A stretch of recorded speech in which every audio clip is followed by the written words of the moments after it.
Good morning and welcome back to Planet Doug Behind the Scenes, the Planet Doug podcast. And I'm actually folding this video into the Planet Doug Ask Me Anything video for December, because in the month of December, I got one question for the Ask Me Anything sequence. Normally what I do is when it comes around time for the Ask Me Anything at the end of the month, I ask for submissions. Like I go across all social media and tell people, I'm going to make a video. If you want me to answer any questions, submit your questions now, submit your questions now. But I didn't do that this time because I have on Patreon, I have a pinned post for the Ask Me Anything video. And then it's there if anybody wants to list a question for that video. And I just left that there as the main lead in. And I got one question. To be honest, I didn't think I would get any, but I did get one question at the very end of the year. So I'm going to start this podcast by answering that question. And then I think, to be honest, as I talk about what's going on Planet Doug, I'll end up answering a lot of people's questions anyway. So I will pretend that people asked me a whole bunch of questions, and then I will just be answering them in this podcast.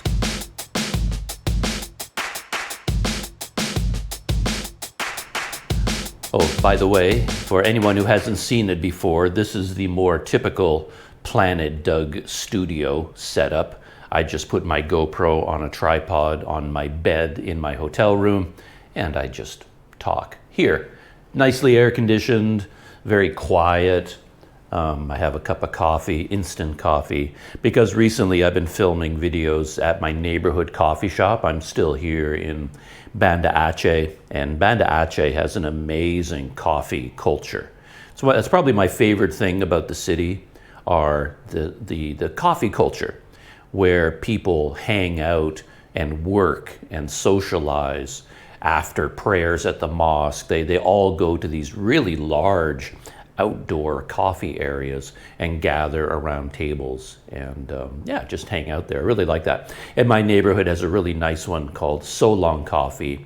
And a lot of the videos that I've posted lately about e-wallets and tidal waves, tsunamis, and alcohol proof, things like that, I've filmed all of them sitting at a table at the So Long coffee shop.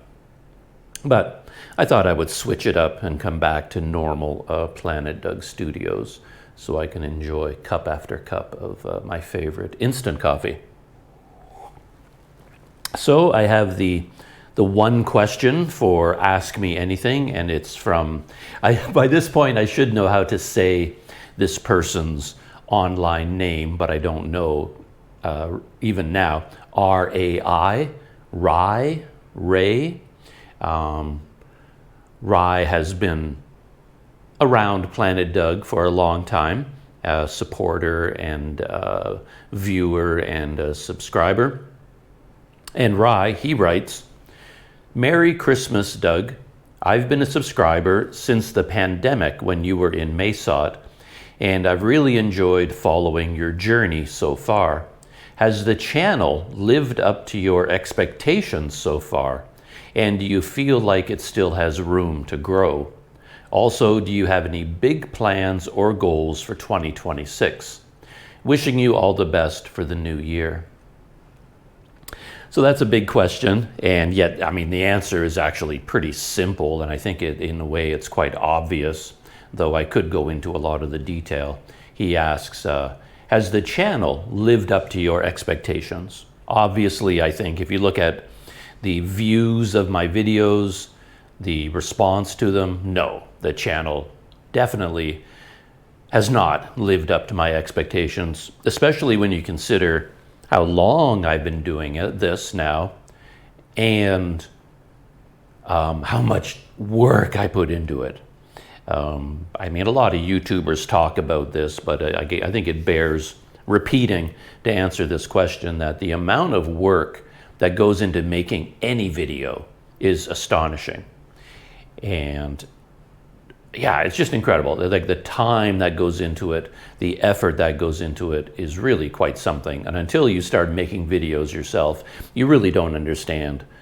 Or maybe it's just the way I do it. Maybe other people just whip them off very, very quickly, but somehow it ends up consuming my entire life, day and night. It's all I do. It may not look like it in my videos or in my YouTube channel. You'd think if anybody worked that hard, that long on something, surely it would lead to success. But YouTube videos just don't work that way. So no, it has not lived up to my expectations. I had very minimal expectations going all the way back to the beginning. To be honest, when I started shooting video, I had no expectations at all. At that time, I was just a backpacker and a cyclist. I was in Sumatra, here in Sumatra at the time, and I was doing a bit of hanging out, as I always do, cycling a little bit in Sumatra. So I was basically living a life of traveling on the road, riding my bike around Sumatra, hanging out in various places for extended periods of time. And at that time, I discovered YouTube travel videos. I hadn't really been aware of them before. I had always been a photographer. I enjoy taking pictures, and I enjoy writing. So whenever I have some sort of a travel adventure, I ride my bike somewhere interesting. In the morning, I sit down and I write a letter or an email to a friend of mine, a long journal entry, basically. And I take a bunch of pictures. And I had a website back then called The Cycling Canadian. And then I was just posting stories and photos to my website, The Cycling Canadian. And nobody ever went to the website. Nobody ever read anything I wrote. Nobody looked at any of the pictures I took. It was just a website sitting on the internet. It might as well not existed, basically. But it took a lot of work to maintain a website as well. Yeah, that was really hard to do. Back in those days, it wasn't like today. Back in those days when I started it, I was cycling in the Philippines mainly, spent a long time in the Philippines, and back then the internet hadn't really exploded in the way it has now. I didn't have a smartphone, I didn't have a laptop, I didn't have a tablet, I didn't even know about these things yet. I didn't know about Google Maps. I was really out of the loop when it came to how far technology had advanced. And the only way for me to maintain my website was to go to internet cafes in the Philippines. The whole, like what I do now, I mean, man, I'm like a technological genius now compared to a few years ago when I was in the Philippines. Now with my laptop connected to Wi-Fi, smartphones, GoPro cameras, man, I've advanced so far. None of that existed back then. And when I was in the Philippines and I wanted to upload photos or a story to my website, I would wake up at the crack of dawn and I would be writing in my room, and then I would go to a internet cafe. And back in those days, these were horrible places. You know, I think back to them now, and it's really like a relic of history. But in the Philippines, these internet cafes, it was the only place where I could get on the internet, were awful, horrible, jammed, crowded, smoky, filled with mainly young men, and all they do there is play video games.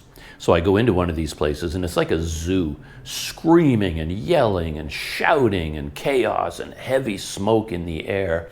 And the computers were a disaster in terms of the keyboard and the mouse, and viruses were a big problem in those days. And when you had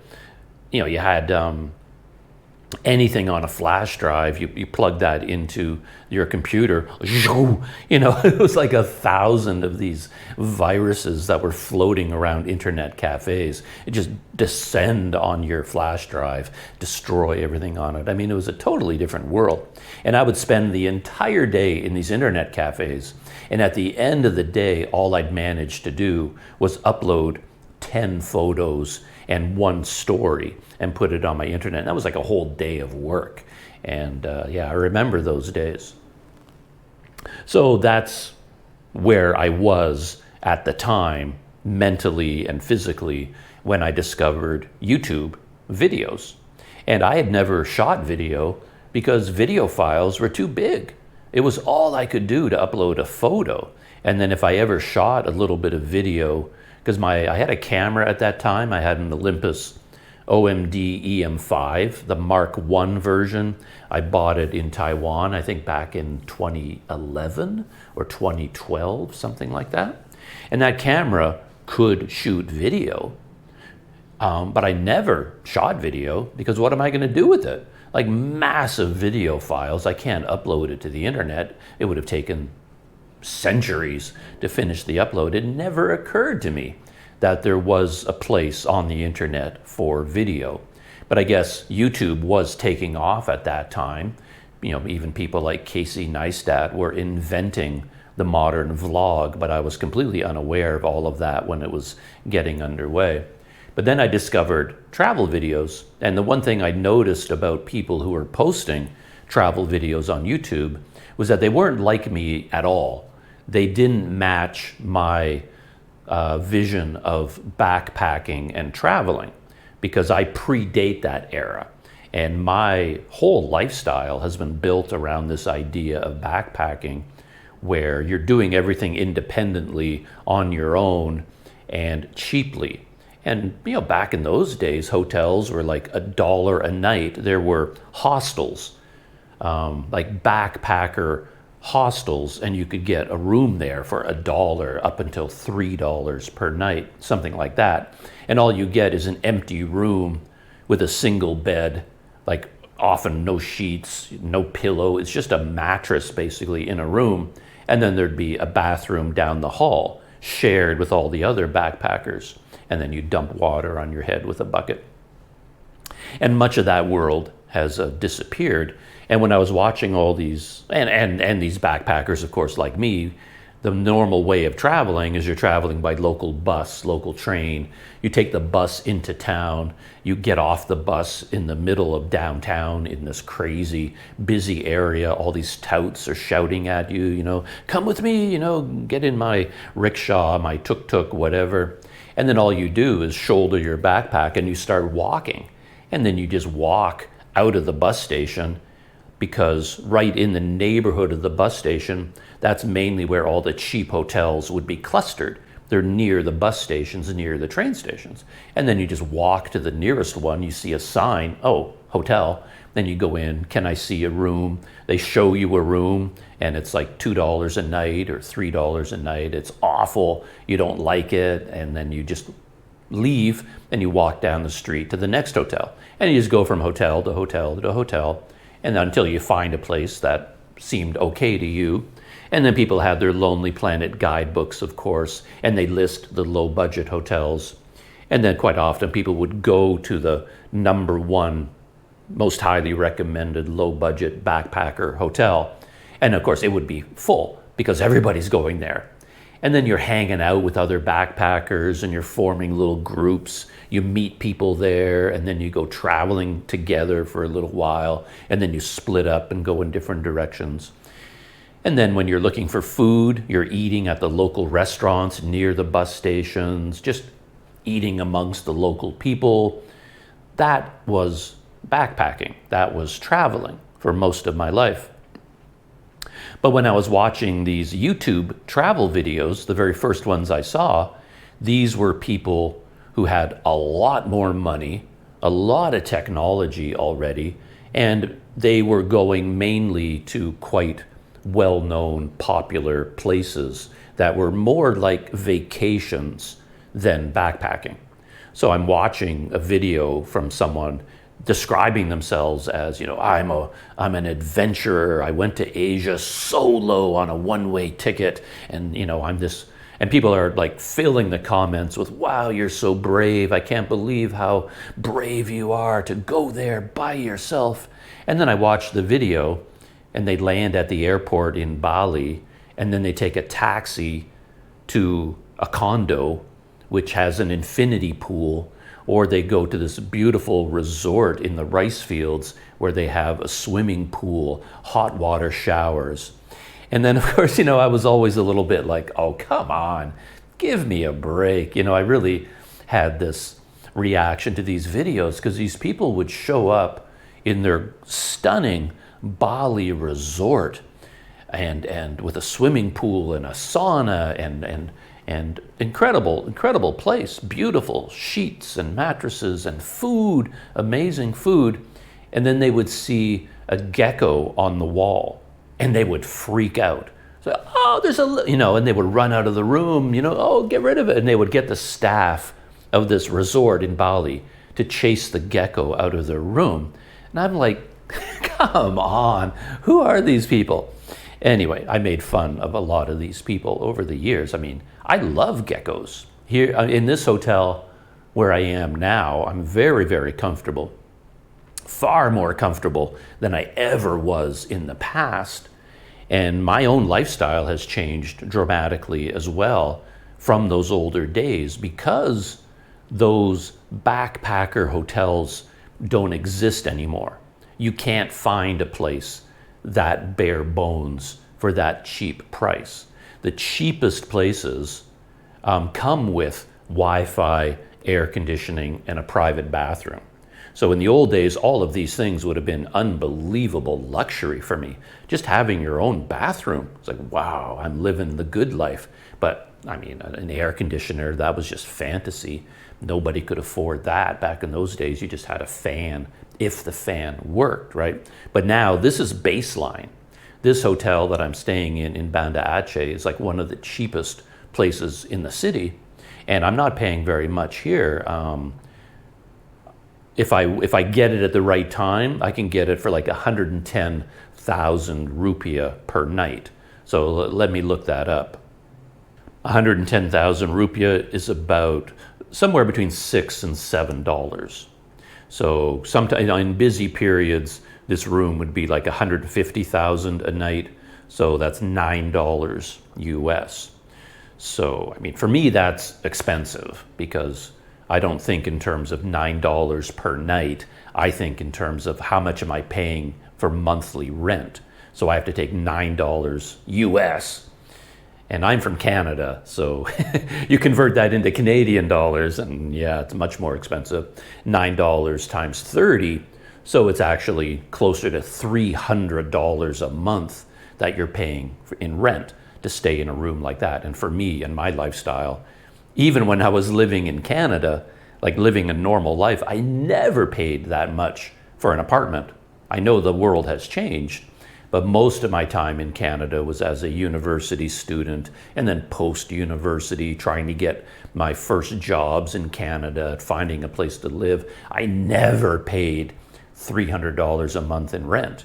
Of course, now you go to Toronto, you're probably looking at $3,000 Canadian a month. I can't even imagine that. But anyway, $300 US a month as a backpacker traveling the world, to me, that seems like a lot of money. So that is the baseline now. It's hard to get lower than that unless you're willing to sleep in a dorm room. You can do that in some places, find the backpacker hostel, stay in a dorm room, and then $5 a night if you're lucky. But I can't live like that because of all of my technology. Being a YouTuber, it doesn't work for me. I have way too much expensive gear now, and I have so many things I need to plug in, and I need privacy. I need to be able to just come and go as I please, work all day sitting on my laptop, work all night long with the lights on. I can't be in a dorm room. It just doesn't work. So anyway, yeah, this is like the minimum baseline now. But what I was getting at, my story was taking me in the direction of this hotel being quite a nice one, even though it's the cheapest one in Banda Aceh, and yet it is kind of sealed, and it is so sealed there are no geckos. And I really miss that, because one of my favorite things about the hotels in the Philippines and in Indonesia are the geckos. I love it when my room is just filled with geckos, whole families of them. So I mean, they're such interesting animals. They're great company. I mean, I would wake up in the middle of the night with a gecko kind of crawling across my face, and I'm like, oh, Hey there, buddy. And then he runs up the roof and, it does not freak me out. Cockroaches don't bother me. Spiders don't bother me. Iguanas, monitor lizards. I remember being in these really cheap places like these shacks in the Philippines that would kind of be open to the world. And for whatever reason, iguanas were really fascinated with soap. And there'd be like a window going into the bathroom, and if you left your bar of soap there, an iguana would come in and then grab it and run away into the jungle, Just like, oh, come on. And I lost another bar of soap. I don't know what they did with the soap, but they kept stealing it. Anyway, I love the geckos. So when I would see these YouTuber travelers portraying themselves as these brave adventurers, and they freak out at a little gecko in their room, of course, I kind of went, these people. So when I watched those travel videos, I didn't see the backpacking life represented. I saw people going on vacation.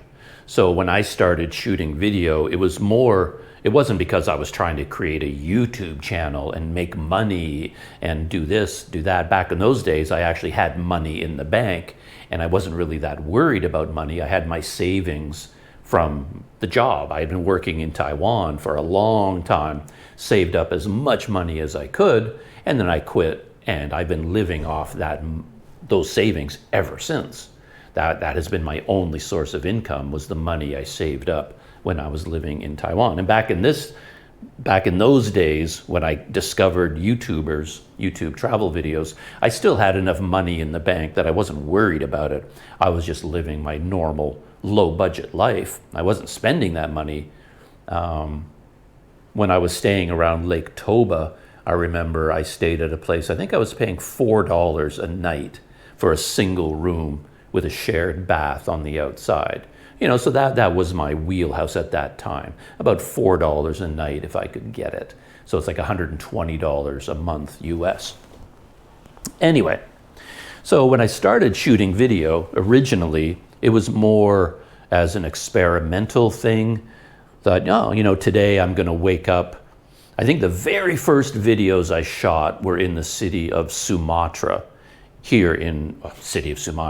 city of Siantar, here in Sumatra. I was living there for a long time, actually, in a cheap hotel. I was on my way to Lake Toba because everybody's supposed to go to Lake Toba.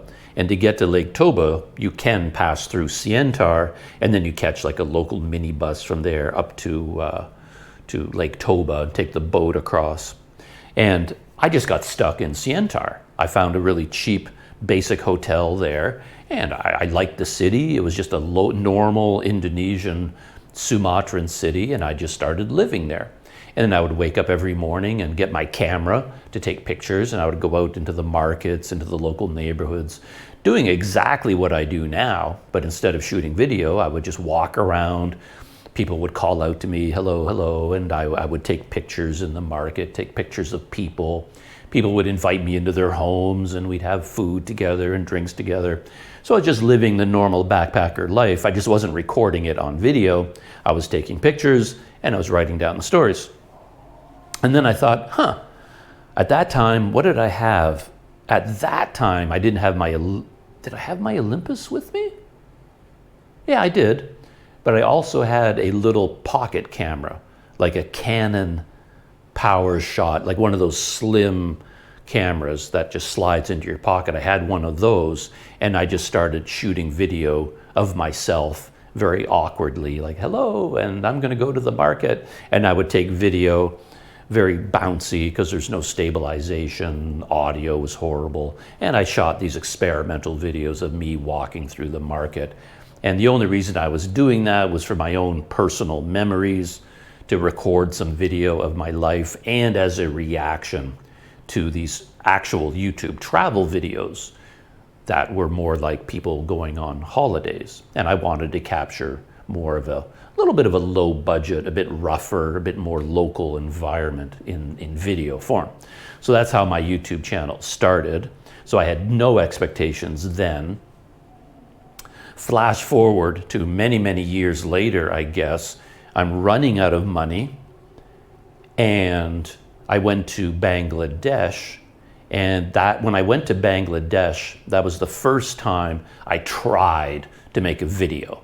I was sort of copying what I was seeing on YouTube, and I was doing little things in the video that people told me you should do these things to get an audience, to get views, to get subscribers. You know, I started from nothing, of course. I had a YouTube channel like everybody does because I had a Google account. I had a YouTube thing with my name on it, but I didn't have an established brand or anything.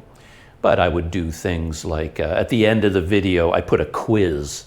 I was told that you want people to watch the video all the way to the end. So you give people little bonus things at the end. And what I did back in those days was do a little quiz, like a question. And I would ask my viewers, like, so I'm here in Dhaka in Bangladesh. What do you think is the population of this city? Some kind of a random geography, history, economics, cultural question about the place where I was. And then I would answer the question at the end of the next video. So that was my fancy trick to get people to watch the video all the way to the end. So I was doing little things like that. I would have like a musical intro to the video, a little title card, and I don't know, I was just trying to make a video that would be more polished, more professional. And that was the very first time I was doing it seriously. And my expectations at that time was to learn how to make videos because I'd put away my bicycle. So the way the history went, I was riding my bicycle and then I wanted to start shooting video. But first I wanted to learn how to shoot video. And as soon as I learned how to shoot video, then I could go back to actually traveling. And as I was learning how to shoot video, how to record audio, my goal, my expectations was to build my YouTube channel into something bigger, more popular. So what I wanted to do was become more professional with video and audio and telling a story, recording my days. And I wanted to build it up to the point where it was a going concern. Maybe I could be earning enough money per month to, say, cover half of my living expenses. And once I reached that point, then I could set off traveling around the world using income from social media in order to pay for onward travels. So that was my expectation and my goal years ago. And today, as I'm sitting here talking to you, I'm still waiting for that to happen. I never reached that point. Like, I suppose I got a little bit better at shooting video technically and audio technically, but that has more to do with getting better equipment. Subscribers gave me tools.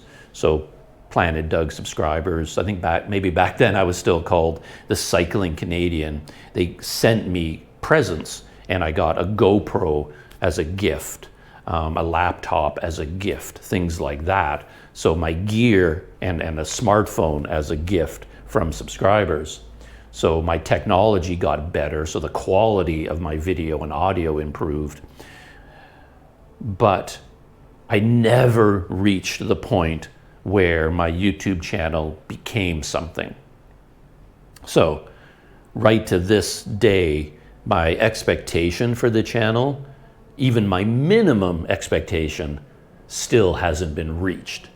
So that minimum expectation now would be to earn just enough money to start traveling around the world. And I've never reached that point. I've just been living off my savings this entire time. I earn a little bit of money from YouTube, and emphasis on little. People have donated money to me through PayPal, through Patreon, through Touch and Go in recent years, things like that. And that has kept me going as long as I have. But it was really my savings that made it possible for me to continue the lifestyle that I have and being a YouTuber. So I had very minimal expectations, and I never reached it.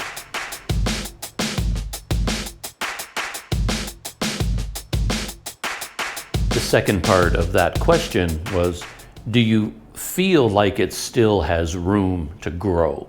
Referring to my YouTube channel. And yeah, obviously, if I haven't even reached my minimum expectations, there's lots of room to grow. But at this point, you really have to wonder, is it even a remote possibility? And yeah, I mean, it feels like if the channel was going to grow in some fashion, if I was going to find a groove of some kind, it feels like it would have happened by now. So there is room to grow, obviously, but are the chances of that happening are quite minimal and becoming more remote all the time. And yeah, I'm just not good at it, basically. I'm just not very good at making videos that people want to watch. And the problem probably comes from my own personal interest, because I've always approached my videos in the same way, and I can't break that habit. And the same way I approach them is as a daily journal. That's how I started shooting videos, because I was writing my journal, and then I thought, why don't we shoot a video journal? And when you shoot a daily or sort of daily journal or video vlog, in my case anyway, the video ends up being very long, a bit slow, a bit boring, hopefully a bit thoughtful, a little bit interesting, but that's not going to get you a mainstream audience anywhere. Just look at all the YouTube channels, especially the travel channels that are popular. Compare that to what I do. They're completely different. So nothing I do is aimed towards a large audience or any kind of growth or success. It doesn't suit my personality, and I've never managed to break through out of where my channel is now. So there's lots of room to grow. And I think, I spend a lot of time on YouTube. I watch YouTube, and what I'm seeing is a big shift over the last few years. Like, my window of opportunity to be successful as a travel YouTuber, there was a window, I think, back when I started in Bangladesh. In those years, there was still room, but I think now that room is gone. YouTube feels like it has undergone a fundamental change. It has been taken over by big corporations. Like, that's what they push. Everybody has jumped onto YouTube, from all the big TV networks, celebrities, all these people that someone like me, it's pretty hard for someone like me to compete with that. YouTube has become a mainstream media platform that everybody is on. All the big corporations and TV shows, and now, of course, we have AI. We can talk about that a little bit later. But you've got all the AI slop just pouring into YouTube.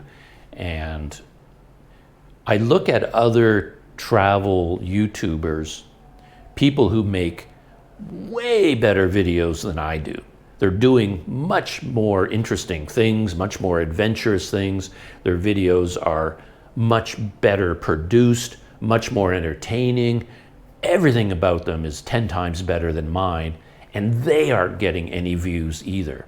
I watch these videos now that are really, really good, and they get 3,000 views.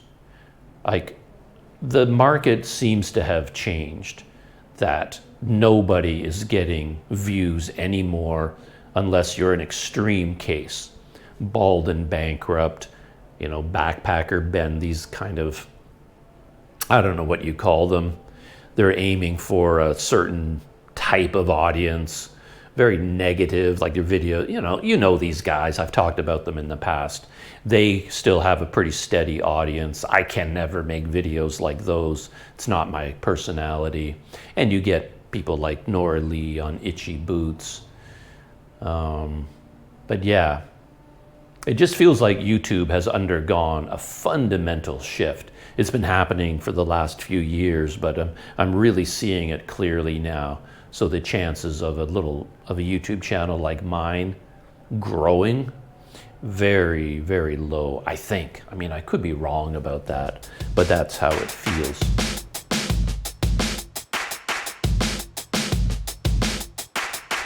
So, last part of his question, do you have any big plans or goals for 2026?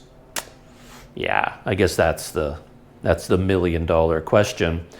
I'm hoping to, after I'm done here in Banda Aceh, when my visa expires here, I'll be flying back to Malaysia.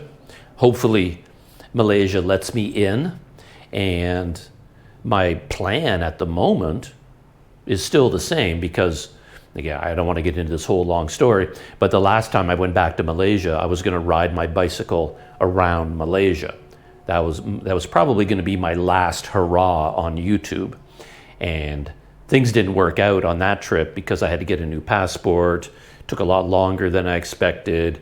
I had to edit a lot of videos from Sumatra. That took weeks longer than I expected. And then I was invited to go on a car tour with some friends of mine around Malaysia, and then I waited for them to show up in the country, and then I joined them on this trip around Malaysia. So that 3-month visa that I was supposed to be cycling around Malaysia, I never did it because I did some other things. But my bicycle is still in Malaysia. It's still waiting for me down in Port Dickson, where it always is.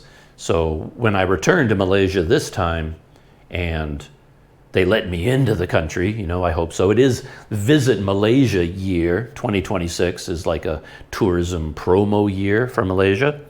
And maybe they'll let me in. I can use one of the scanners at the airport. I just put my brand new passport onto one of the scanners. Zing! Welcome to Malaysia. And I don't have to get dragged into an office with an immigration officer who gives me a lot of questions and interrogation. It's like, what are you doing in our country? Why have you come back so many times? I'm hoping to avoid all that. And I get back into Malaysia one more time with a 90-day entry stamp.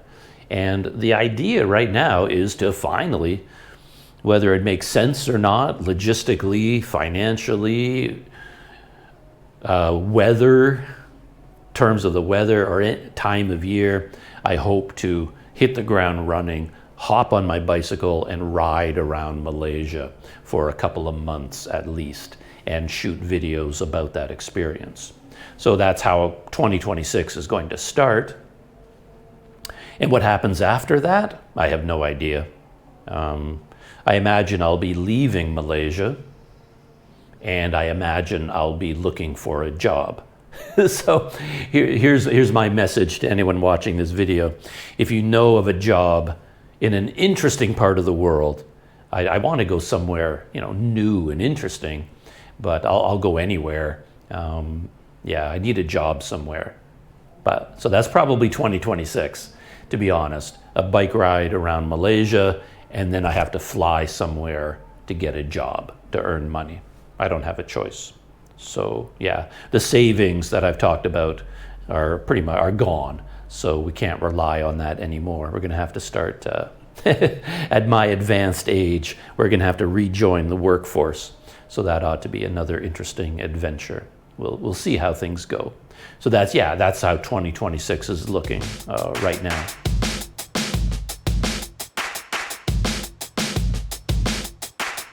So that was the AMA portion of today's podcast. Moving on to the Planet Doug videos section. I've got a few things to talk about here. Yeah, talking about YouTube. Yeah, YouTube is always full of surprises. I was just talking about my videos from Bangladesh. And I remember one of the videos that I shot in Bangladesh, I got a haircut. I mean, it's a classic traveler's video, right? You see it on every YouTuber, travel vlogger's channel where they, whatever country they're in, they find a local like street barber or something and they get a haircut and they take video of it. So I did that in Bangladesh, and it was actually a pretty intense experience. I went into this local barber, and it was just such a strange, crazy experience with the massages and the pounding and the all kind of neck cracking, and the whole process of the haircut was so unusual for me, and it was a kind of a funny video. And then when I edited the video, I put in some music, The Barber of Seville. And I did that because, as far as I understood things, classical music was copyright free. I mean, it's centuries old, right? All this music from Beethoven and Mozart and Bach and whoever composed The Barber of Seville. So I put it in there. And that was like 7 years ago. Perfectly fine. Nothing ever came of it. A couple of days ago, I got the classic YouTube email saying, "Oh, your video cannot be monetized. It has been claimed." And it was this Bangladesh haircut video was claimed by some big music agency or corporation in Germany. And they say they have the rights to Barber of Seville. And I guess the loophole here, which I'm aware of it now, but I wasn't back in Bangladesh, that the music itself is not copyrighted, but a specific performance of that music can be copyrighted. So I guess the computers that these music companies use to make money out of us poor YouTubers is getting more and more powerful. So now when they listen to a recording of The Barber of Seville, now they can tell which symphony orchestra performed it. And if they can match the symphony, the Barber of Seville in your video with a particular performance done on a certain date by, say, the New York Philharmonic, and they have the rights to that performance, they claim the video, and then the video no longer belongs to you, it belongs to this corporation. I hate it when that happens. I mean, financially, of course, it doesn't matter. I haven't looked at that video in particular, but I'm sure if I clicked on the analytics, it would tell me that it earned 10 cents in the 7 years that I've had it on the channel. I mean, you don't make any money from these videos unless you go viral with hundreds of thousands and millions of views. Anything less than that, you know, you're gonna earn 50 cents at the most. So the fact that this shadowy corporation in Germany now says, "Oh, thank you very much, we now own your video," it doesn't bother me financially, but it's just a personal slap in the face that this giant corporation, Google, YouTube, worth billions and billions of dollars with tens of thousands of employees and music companies and corporations, and they come after somebody like me after working so hard on a video like that, and then you get hit with a copyright claim. It just feels wrong. You know what I mean? It makes you angry with YouTube. It's not their fault. It's just the way the world is. And I mean, of course you understand copyright law as it pertains to musical artists and performers. Yeah, it's protecting musicians in theory. They create this music and they don't want people stealing their music and profiting from it. Sure, but come on.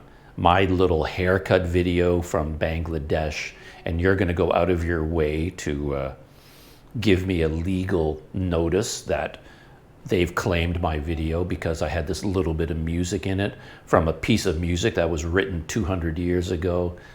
It just annoys little YouTubers like me. It just feels like it's another symbol of the end of YouTube as it existed. That YouTube has undergone a fundamental change, and there's no room anymore for YouTubers as they used to be in the past. And you really see the effect of this music copyright claim, this censorship is everywhere. Where if it's a small YouTuber like me, we're scared to death. We don't dare do anything anymore. If there's like a word that we said that we think maybe the computers will pick up on it, we bleep it out. Like we self-censor, no music. We're so careful to keep everything out of our videos, and it's getting kind of ridiculous, to be honest. But yeah, that's the power of these computer systems now. They find everything. It took them 7 years to find the barber of Seville in that video from Bangladesh, but they found it eventually. They're going to sniff it out someday. And then a few days later, I got a second copyright claim, because after Bangladesh, I returned to Malaysia and I got a haircut in Kuala Lumpur, and I shot a video of that haircut. And then just for fun, I used the same recording of the barber of Seville in my Kuala Lumpur haircut video, and that was claimed by the same company. It took them a couple of days longer to find it, but their little bloodhound content ID computer systems just sniffing all over YouTube, finding anything it can. This is ours, this is ours, oh, that's ours too. It reminds me of the classic speech from the original Terminator, Kyle Reese talking about the Terminator. It doesn't sleep, it doesn't eat, and it will not stop until, the Terminator gets you. And the new content ID systems, day and night, 24 hours a day, never stops, doesn't need to take a break. It will find every little thing on YouTube that it can claim, and eventually it's going to track it down and take it away from you. It's just it leaves you as a YouTuber with a very negative feeling inside.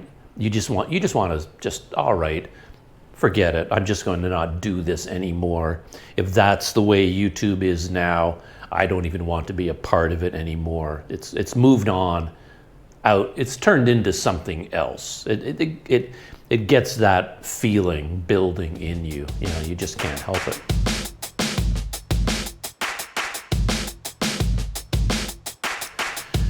But yeah, talking about changes on YouTube, I did a little bit of an experiment, of course, with my own Planet Doug videos. And it started with my e-wallet videos, where I was in Malaysia getting ready for this trip, actually, because I had to leave the country because my visa was expiring. And I had become very fond of the Touch and Go e-wallet. I used it in Kuala Lumpur for everything. All over Malaysia, I used Touch and Go constantly. It was like a cornerstone of my life, and I'm just fascinated by them. I just think they're really interesting. And I had this idea that foreigners from the West may not be as familiar with them as we are here in Asia. So I thought, let's make a video about that. So I made a video about using Touch and Go in Kuala Lumpur. I think I called it something like how I use my smartphone to pay for everything in Malaysia. And the theme of the video was essentially that I never use money anymore. I don't even need my wallet. I don't need money because I pay for everything with my phone by scanning QR codes. That's what the video was about. And it was a very rare Planet Doug video because people watched it. It's like, wow, an unusual Planet Doug video. People actually watched it. And I don't know what it's at now. Let me check right now, see how many views the video has now. So it has reached 76,000 views, 661 comments. So that's a very unusual video for my channel. And you can't help but do the math on something like that. So when I came here I flew to Banda Aceh, and then I shot kind of a typical Planet Doug daily vlog video where I woke up in my new hotel here in Banda Aceh, and I went out with my GoPro and went walking around, talking, telling stories, showing how the local bus system worked and my neighborhood. And I dropped by a place that I thought was fascinating. In my neighborhood there, I found a soy processing center, which I've seen before, and I always find them fascinating. And I went inside this place where they're boiling soybeans and then making tofu, basically. And I went in there and I filmed it and I did research about it and learned about it and took pictures, put all that into the video. And then it took like 2 days to edit that video. And then I posted it, a typical Planet Doug video. And how many views did that video get? Okay, it's now been over a month and it has 2,500 views. And at the time when I posted it, for the first week or whatever, the first 2 or 3 weeks, it had like 1,500 views. Let's say 2,000. Let's call it 2,000. And that's normal for a Planet Doug video to get 2,000 views. And then I think I'm not a big chaser of views. I'm not out there going, oh, I gotta get as many views as possible. I don't do clickbait thumbnails, clickbait titles. I don't do any of that. I don't think of myself as somebody chasing internet fame from that point of view. But you do have to do a bit of math at that point. An e-wallet video, 70,000 views, a typical video, 2,000. So if I'm now thinking about, well, I want my YouTube channel to be a success financially so I can keep doing this, the math starts to look pretty obvious. If I kept making my typical traveling around Sumatra videos, every video gets 2,000 views, I would have to make 35 of those videos to equal one e-wallet video, because people are interested in that topic, right? 35 of them. And now we're talking about 1 day to shoot a video, 2 days to edit and upload. So you're talking about 3 full days for each video. Now you're talking about making 35 of them. So you're talking about nearly 4 months of work to equal one video. And my original visa for Banda Aceh was only 30 days. And to make the equivalent of that one e-wallet video, I would have to spend between 3 and 4 months making 35 normal videos. So when I landed here in Banda Aceh, it kind of just took the wind out of my sails. It was like, oh, I worked so hard on that video. I find it so interesting. It really is about me, my personality, the backpacker life, this interesting soy milk operation, and 2,000 views. After many, many years, that's all my videos ever get. And I'm really interested in e-wallets. I find them fascinating. And I planned to test touch and go when I got here anyway. So I switched focus a little bit. And instead of going out to film my day-to-day life, I thought, let's make a video about using touch and go in Banda Aceh. Like touch and go works great in Malaysia, and you're supposed to be able to use touch and go in Indonesia, but does it really work? I wanted to find out for myself. So I set off and I started filming myself using touch and go in Banda Aceh. They have the system here called KRIS. That is their QR code system. In Malaysia, it's called DuitNow. Here, it's called KRIS. So I went out and I intended to shoot a video about, hey, does touch and go work in Indonesia? So I made that video, and it wasn't quite the same as my original, but I can see now it has 45,000 views. So that's the equivalent of over 20 normal videos. So again, I can make one video like this or 20 videos that nobody is going to watch. You know, the math starts to look quite compelling. And then I switched over to the Indonesian e-wallet because I tested Touch and Go.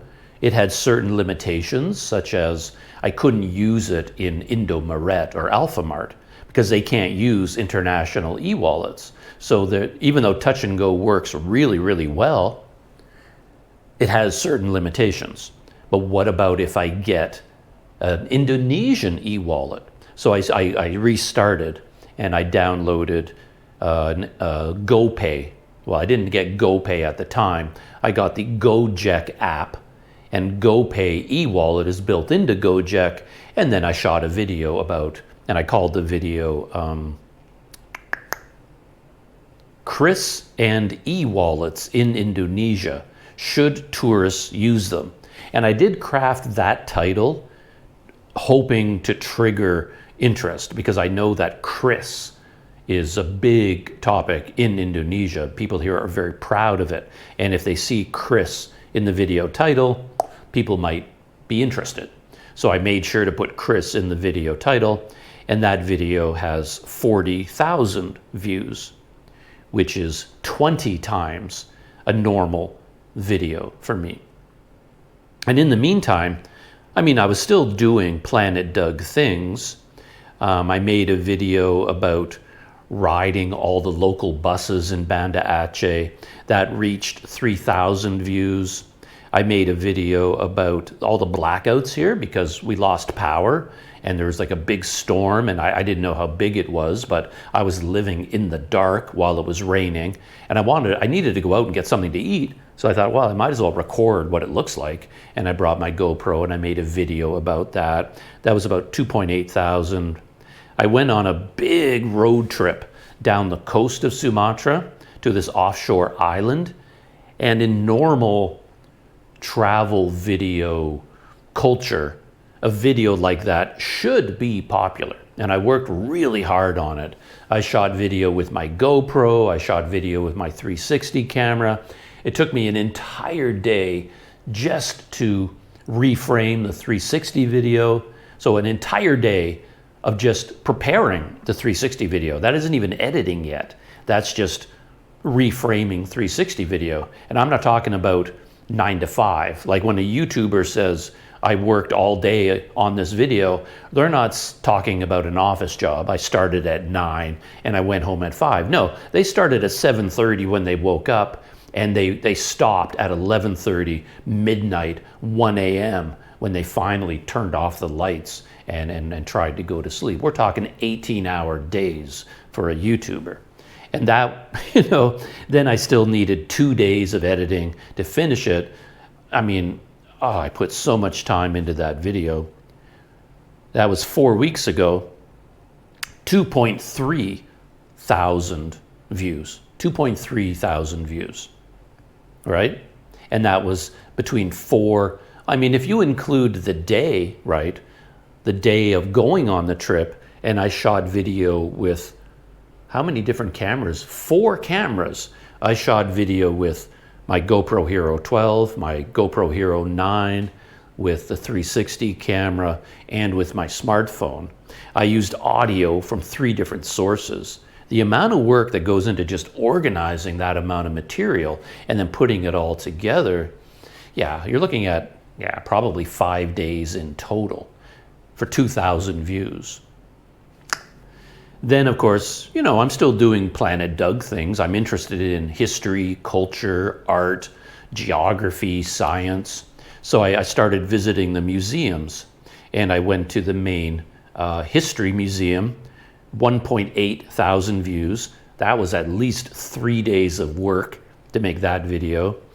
I tried to go to the Tsunami Museum, the main one here, and it was closed every time I went there because of the blackouts. But then I went to the I did an initial visit to the ship, the PLTD Apung 1 Museum, and that where is that one? Yeah, 1.5 thousand views. Nobody cared about that video.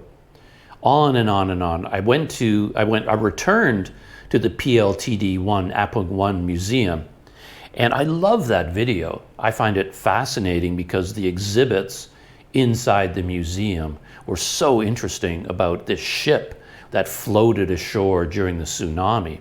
I mean, I find it intriguing. And I did a deep dive into the history of it, worked really hard on it.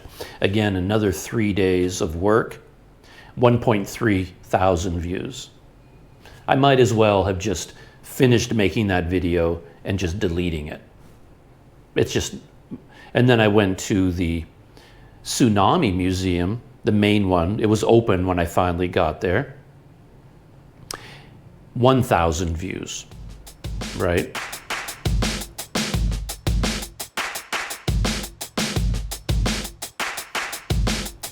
So there you are, the math, right? I have a nice selection here of e-wallet videos where an e-wallet video will get between 20 and 35 times the number of views compared to a regular video. So that's kind of what's been going on here in Banda Aceh, which is kind of an interesting experiment. And then I did one more kind of an experiment because I'm also interested in like science and culture. Like one of my favorite podcasts is the Radio Lab podcasts. And for YouTube channels, my favorite YouTube channels tend to be more science-based and history-based, like Real Life Lore, Veritasium. And when I went to all these tsunami museums, and I'm talking about tsunamis, I wanted to know what I was talking about. So even before I went to these museums, I was doing research. You know, you have to factor that time into these videos as well. I did a lot of online research into tsunamis, earthquakes, the various big tsunamis in history. And I came across all these videos online on YouTube, and there'd be like this little video like, what causes tsunamis? And it has like a thumbnail of a giant wave, and the video might be 4 minutes long or 10 minutes long, and it will have 8 million views. Or you see a video like, how far away is the nearest star to our solar system? 6.8 million views. Like all these little science videos that I enjoy watching, they're unbelievably popular on YouTube. And I've noticed that over the years, you know, and I keep thinking, well, I wonder if I made a video like that. You know, I'm interested in these things. I end up talking about science all the time. I used to anyway, in these podcast videos. I'd hear about some sort of a medical topic, a science topic, and I would talk about it because I heard about it on a podcast, and I would talk about it in one of these podcasts. I just have a natural instinct in interest in one of these things. And I thought, you know, just for fun, why don't we make an actual video about one of these things? And something drove me crazy while I was here in Banda Aceh. And this is everywhere I went, everybody I talked to, every museum, every article, every single thing about the museum, they all said the same thing, that the tsunami that hit Banda Aceh was 30 meters tall. Everybody says it. Scientists say it, YouTubers say it, podcasters say it, the museums in their exhibits, they say it. And everybody believes it's true that when the tsunami hit the city of Banda Aceh, it was a wave 30 meters high, 100 feet. And this drove me crazy because I know it's not true. I've been doing research into tsunamis for well over a decade, maybe my whole lifetime, because I've been interested in these things. And you can go online and you can watch the tsunami that hit Banda Aceh. There's video of it. And the tsunami that hit Japan, that hit Thailand, that hit Sri Lanka. And you can watch all of those hundreds and hundreds of hours of video. And I challenge anybody to show me a 30-meter wave hitting the shore. It's nonsense. It does not exist. It did not happen. Yet everybody repeats it over and over and over as fact. So I thought, this is kind of an interesting little hook for a video. And I have all this knowledge in my head anyway. I hardly even have to research it because I've already done all the research. And I made that video called How High is a Tsunami? It's Not What You Think. And I see videos like this all over YouTube, little science-based videos, and they all say the same thing. Here's a commonly held belief, but it's not true. And then everybody clicks on the video. It's like, oh, what is it really about? And they get millions of views. So I thought, I don't know, let's make one of these. And my tsunami video, I posted it a week ago, 1,000 views. That's all, 1,000 views. And the funny thing is that when it came to this video is I kind of knew it was going to fail. And I knew that one way I could help it is if I put a thumbnail of a giant tsunami destroying a city. That might get people interested in clicking on the video. But I couldn't do that because my entire video was about how that tsunami is nonsense. Tsunamis do not look like that. The thesis of my video was that Hollywood tsunami, 200 feet high, wiping out skyscrapers, that is a Hollywood fable. That is not what a tsunami is. So I couldn't put that in my thumbnail. So I just did my usual screenshot, just me sitting at the table going, while I'm talking about something, getting very intense, and then I put words, tsunami, how high are they? What did I put on the thumbnail? Oh yeah, I put the word tsunami, how high? Because it's an honest thumbnail. If I put in a picture of a real tsunami, it doesn't even look like anything, because in real life, a tsunami is like a tide. It's just a tide that comes in, a normal tide comes in, stops, and 12 hours later, it goes back out again. But a tsunami basically is a tide that comes in and then it doesn't stop. It just goes in and in and in and in and in, and then floods, wipes out the city. That is a normal tsunami. And if you put that in the thumbnail, people will just look at it and there's nothing visual.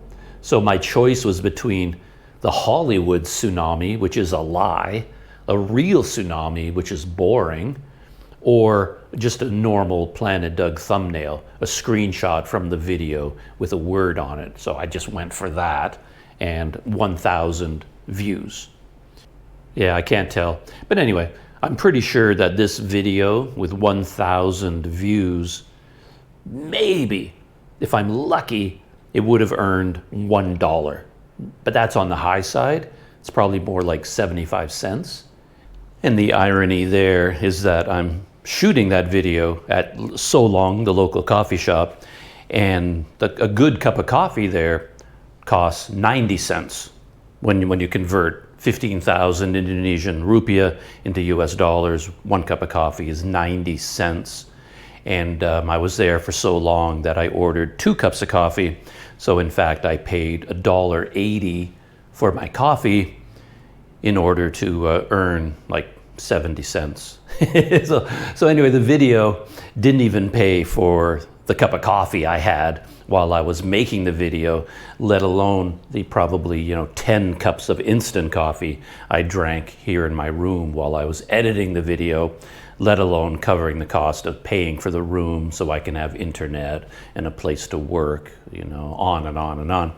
So yeah, that's the behind the scenes look at the finances of a Planet Doug video. And yeah, I made another one. It's again, one good thing about this is that I come at these topics from an honest point of view. I mean, I'm fascinated with e-wallets. I love testing them. I love learning about technology. I love walking around my neighborhood and exploring a local soya processing center, making videos about that, riding on the local buses. I'm fascinated by just about everything when I'm in another country or in another city. Everything is interesting to me. And topics like this are interesting too. A tsunami, come on, I love learning about stuff like that. And then I went on to make a video about alcohol proof. And I tried to do something a bit different with that video because the main topic that caught my attention was this idea, like the history of the concept of proof when it comes to alcohol. Like 100 proof means 50% alcohol. I've known that my whole life. I mean, I've always known, 80 proof. The normal whiskey in Canada would be 80 proof, which is 40% alcohol. I've grown up with those numbers. I'm very familiar with them, but I never knew where it came from. Like the idea of proof. Where does that word come from? I didn't know. So I started reading about it, and what I found out I thought was so interesting, I decided to make a video about it, the history of proof. But I did something a little bit different with that video because in my mind, it really connected with traveling. Because as a backpacker, as a true backpacking kind of traveler, like a cyclist, you often get invited to join the local people for a drink. And it's often like the locally distilled strong alcohol, like a clear vodka or gin or rum, something like that, And then you start thinking about how strong is this alcohol. And then you start getting into this idea that as a backpacker, you have to make a judgment call about whether it's safe to drink this. Can I trust these people offering me the drink? Can I trust that the drink isn't tainted with methanol, which is a real concern when you're overseas? Methanol poisoning is not uncommon, and it's very, very serious. So as a backpacker, you're looking for proof that it's safe to have this drink. And yet we have this idea of 100 proof. So I made that connection between the history of proof and the modern day backpacker looking for proof. It's a little bit of a tenuous link, it's not a one-to-one, it's not a strong bridge, but the bridge is there, and I tried to fold that into the video. And it's an interesting topic for me, and it connected with another YouTube traveler, Florence Ryan, who was in Ethiopia, and I'm very familiar with Ethiopia because I cycled through Ethiopia myself. So that's where that video came from. And if I go back into my YouTube studio, how many views did that video get? I posted it 2 or 3 days ago, and it has reached 643 views. And I still think it's a really good video. I'm quite proud of it. I think the information is accurate. I think my telling of the story was half decent. A lot of work went into that video, I can tell you that. It was a labor of love, so I'm proud of it as a video on my channel, but 600 views is not even, it won't even pay for 1 cup of coffee, let alone 2 cups of coffee. So yeah, that's the reality of YouTube at the moment.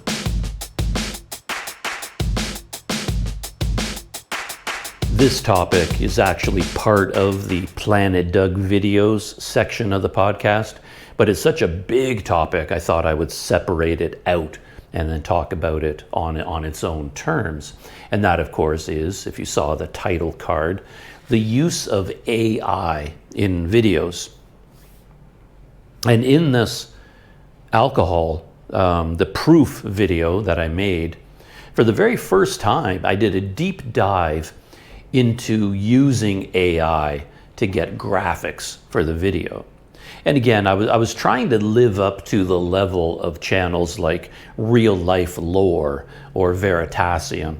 Like when they make one of these science or history explainer videos, They're actually pretty casual when you look at them, but they do have graphics to illustrate what they're talking about. And my original idea was just to sit at the coffee shop and tell the story. I might have a screenshot from Florence Ryan's video. I might have an image, a picture that I took myself from Ethiopia, but that's about it. But then as I was making the video, I thought, well, to really test whether a subject-based video like this could be a popular segment for my YouTube channel, why don't we give it a good chance of succeeding, and let's try and get graphics that illustrate what I'm talking about. And normally what you do, I mean, as a small YouTuber like me, you take your own photos, or you try to find copyright-free illustrations. But I mean, that just takes days, and they just don't exist.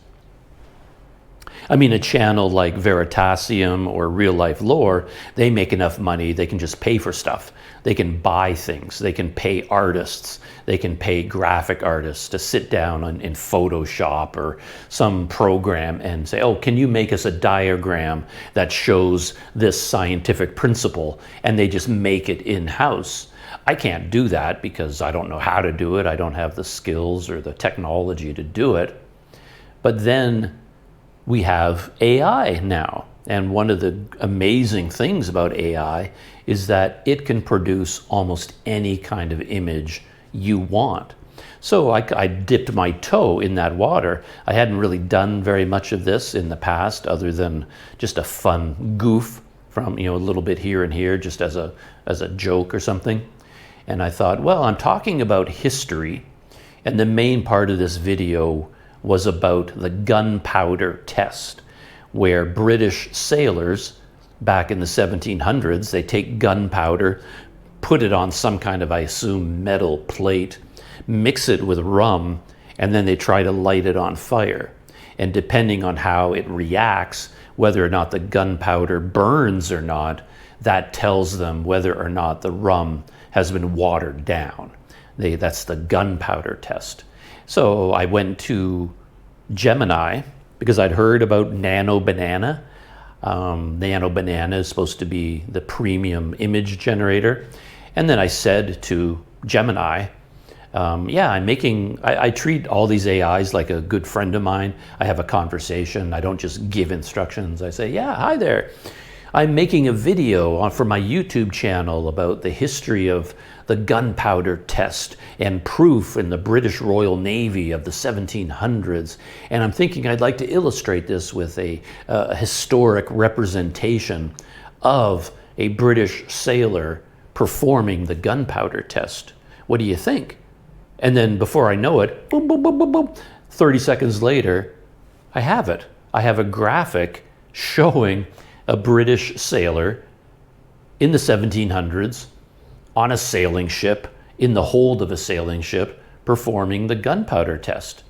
And my mind literally was blown. It's like, I had no idea it was this powerful. It's like, that is crazy. And I was so fascinated by what it could do that I went deeper and deeper into it. And then I'm editing the video. I'd already edited the whole video. I put it together like a normal Planet Doug video. And then as I was going over it again, every time I said something about the history, I stopped. And I thought, oh, what could illustrate this? And then I would go over to Gemini and say, oh, this is what I'm talking about in the video right now. I'm talking about how the British 100 proof was 57.15% alcohol, but the modern American 100 proof is 50% alcohol. And normally, if I wanted to illustrate that, I would make something in my video editing program, and all I can do basically is put words up on the screen and draw arrows. That's all I know how to do in terms of graphics. And it would take me hours to do it, and it would look horrible. But I said to Gemini, yeah, this is what I'm trying to illustrate. Do you think you could make something that shows this? An amazing graphic with nice coloring, nice layout, all the information was accurate. There were like one or two little things that were not appropriate. And I just said and they used Nano Banana to do it. And I just said to Gemini, oh, that's amazing. I love it. But that thing in the corner, can you remove that? Bloop. They remove it. And it was done. And it's just like, oh, mind blown. Seriously, I could not believe what I was seeing. I didn't think it could do stuff like that. And then I went to the rest of the video and I came to something else where there was the story of Black Tot Day. July 31st, 1970 is the last day the British Navy gave daily rum to the sailors. The tradition lasted for over 300 years, maybe 400 years, but in 1970, they stopped it because they can't have drunk sailors anymore. And then so I wanted to show that, and I thought, you know what? The way this is talked about, it's kind of like the sailors leaned into the humor of it, where they treated it like a funeral, and they put on black armbands the last day they got their rum. And I said to Gemini, yeah, I'm telling the story about and it was amazing how little I had to write. I just said, in my video, I'm talking about Black Tot Day, and I want a graphic to illustrate this. Can you make some kind of a cartoon to show that the sailors were sad? And that's pretty much all I wrote. And boom, I got a cartoon, like an actual comic strip showing the information was perfect. I didn't even tell Gemini what Black Tot Day was. I didn't explain it. I didn't say it was on July 31st, 1970. I didn't explain the tradition. I just said Black Tot Day. That's all I said. And Gemini did the research, and it knew it was on July 31st, 1970. It put it into the cartoon, and then it showed a barrel of rum on the deck of the ship, and then it changed the sailors to look like modern sailors, because this was now happening in 1970. And it looks funny. You know, the sailor, I don't have it in front of me right now. I can't remember. It's not the best cartoon ever made or anything, but it would not look out of place in a history book or in a magazine. I mean, it's a professionally done cartoon showing these sailors getting their last rum, and they're like, oh no, you know, they're crying, and oh, everybody's sad. And it's like, on my own, as a small YouTuber, I can't make something like that. Like, I mean, I have one friend in Canada who's an artist. I could send an email to him and pay him $150 to work on it for a day and make it, and he might make a mistake, and I have to write back to him, that's not quite what I'm looking for, you know, and wait another 2 weeks for him to redo it, you know. I can't do stuff like that. Like I said, the video made 50 cents. I can't pay my friend $150 to make a cartoon for me, but Gemini with Nano Banana can do it. And one thing I learned that was really fascinating was the limitations. Like, there were times when Nano Banana made a mistake, and then like it wouldn't give me what I wanted, and then I would try to correct it, but no matter what I did, it couldn't make the correction. So for example, I asked for an image of some backpackers drinking tej, and tej is this Ethiopian honey wine. And I've had this in Ethiopia many times. It's amazing stuff. And if you see photos of it in real life, the yellow wine, it's thick, it's heavy, and it's so bright. The yellow is so vibrant. It's like a rich, thick liquid with a bright yellow color. It's really quite something. But then every time Nano Banana made this image for me, they just made this thin, yellowish water, basically. It looked like yellow wine. I was like, I love everything else. The backpackers look great. The Ethiopian hut looked amazing. I mean, everything looked so good and so accurate. It blew my mind. But the tej, it didn't look right. It's like, can you change it? Keep everything the same, but make the tej a brighter, richer yellow. But no matter how many times, over and over and over and over, I gave new instructions, could never fix the problem. And I got into this area where I was thinking about the language you needed to communicate with the AI, because there were enough problems in the images I was getting that I could tell I'm not expressing myself properly. I'm not speaking in a way that the AI can understand. So I went to another AI, I went to ChatGPT, and I told ChatGPT my problem. And I says, yeah, I'm trying to use an AI image generator to make this image, and I described the image I wanted to ChatGPT, and says, but no matter how many times I give these instructions, I'm not getting what I want. And then ChatGPT says, well, you're not speaking the right language. The way you're describing it is how a human would think. But you're not speaking with a human. You have to put things in words the AI can understand. So I said to ChatGPT, okay, you're an AI. I've just described the image I want. How would you tell another AI to make this image? And then ChatGPT wrote the instructions for me. You see the logic here? Mind-blowing. And I copy and pasted ChatGPT's instructions into Nano Banana, and then it created the perfect image. So Nano Banana could make the image I wanted, but I had to speak in its language. And the really amazing thing is I didn't have to use ChatGPT. So what I would do after that is I go to Gemini, and I would say to Gemini, like a conversation, hi Gemini, me again, Planet Doug, sorry to bother you, but I'm working on this video and I'm talking about, and I describe the scene. For example, there was a time when this British admiral watered down all the rum as a policy. And it's a very famous moment in British Royal Naval history. And I said, yeah, I'm talking about this moment in history, and I want to make an image showing this. So I want to ask you to make this image, but how should I ask you to make this image? And then Gemini read the description of the image I wanted, wrote instructions to itself, and said, okay, use these instructions to get that image. And I copied and pasted those instructions back into Gemini, and then Nano Banana created the right image. Just like, it's like, what is going on here? And it turns out that Gemini is different from Nano Banana. They're kind of built together.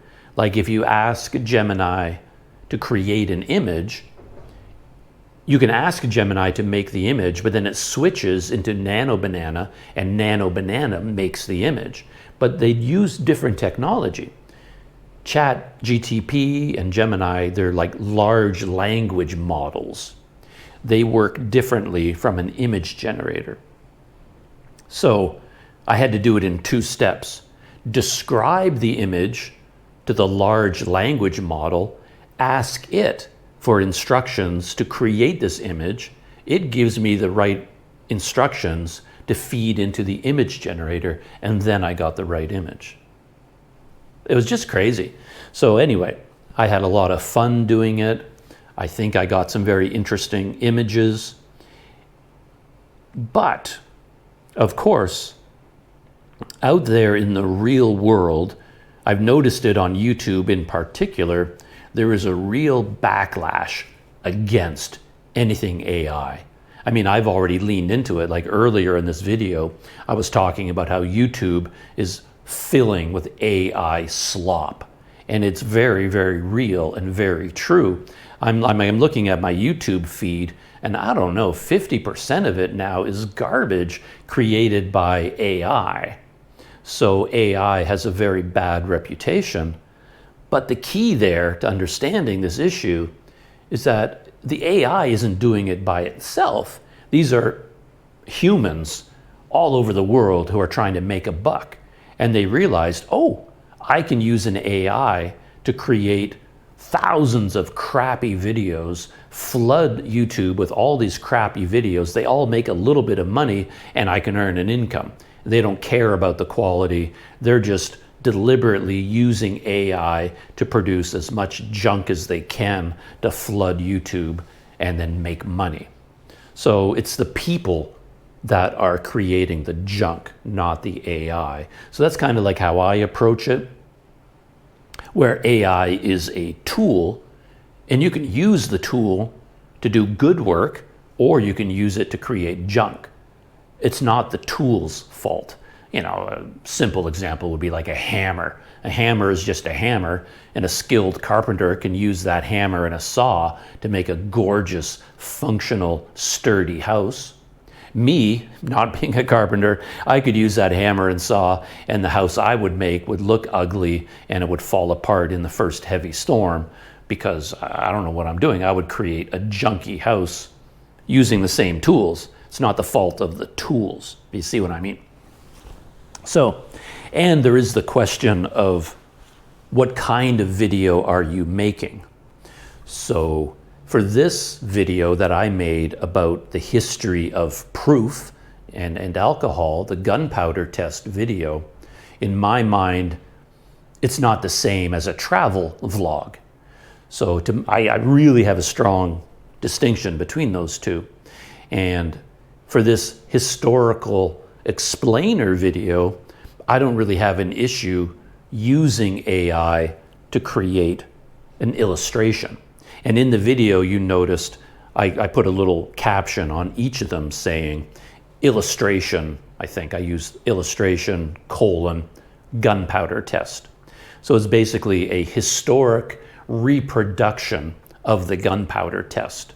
And it was created by an AI. And you can tell that because it's got the little Gemini logo on it, so everybody can tell it was AI generated. I didn't say AI illustration because really that's irrelevant. Like I could have gotten that image from a graphics company.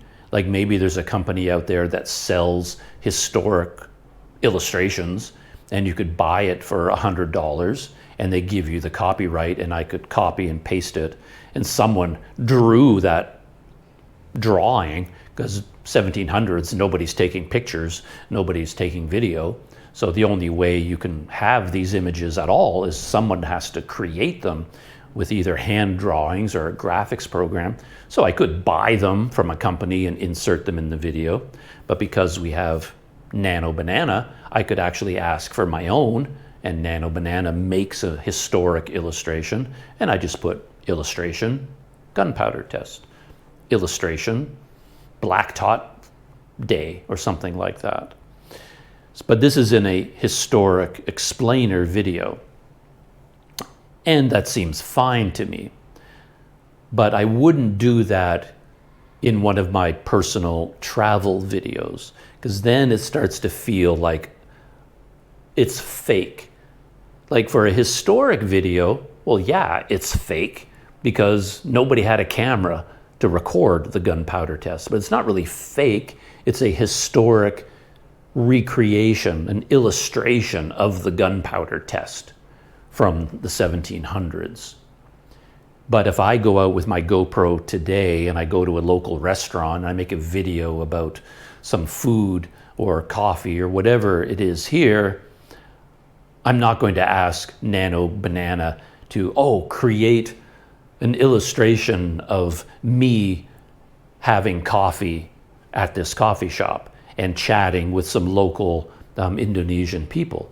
I mean, why would I? I have video of it. So in my own travel video, I'm only going to use video that I shot and photos that I shot of what actually happened in real life, right? So to me, yeah, that makes sense. And if suddenly you see an AI-generated image, I visited this soy processing center, and everything in that video was 100% real because I shot it with my GoPro and I took pictures with my smartphone.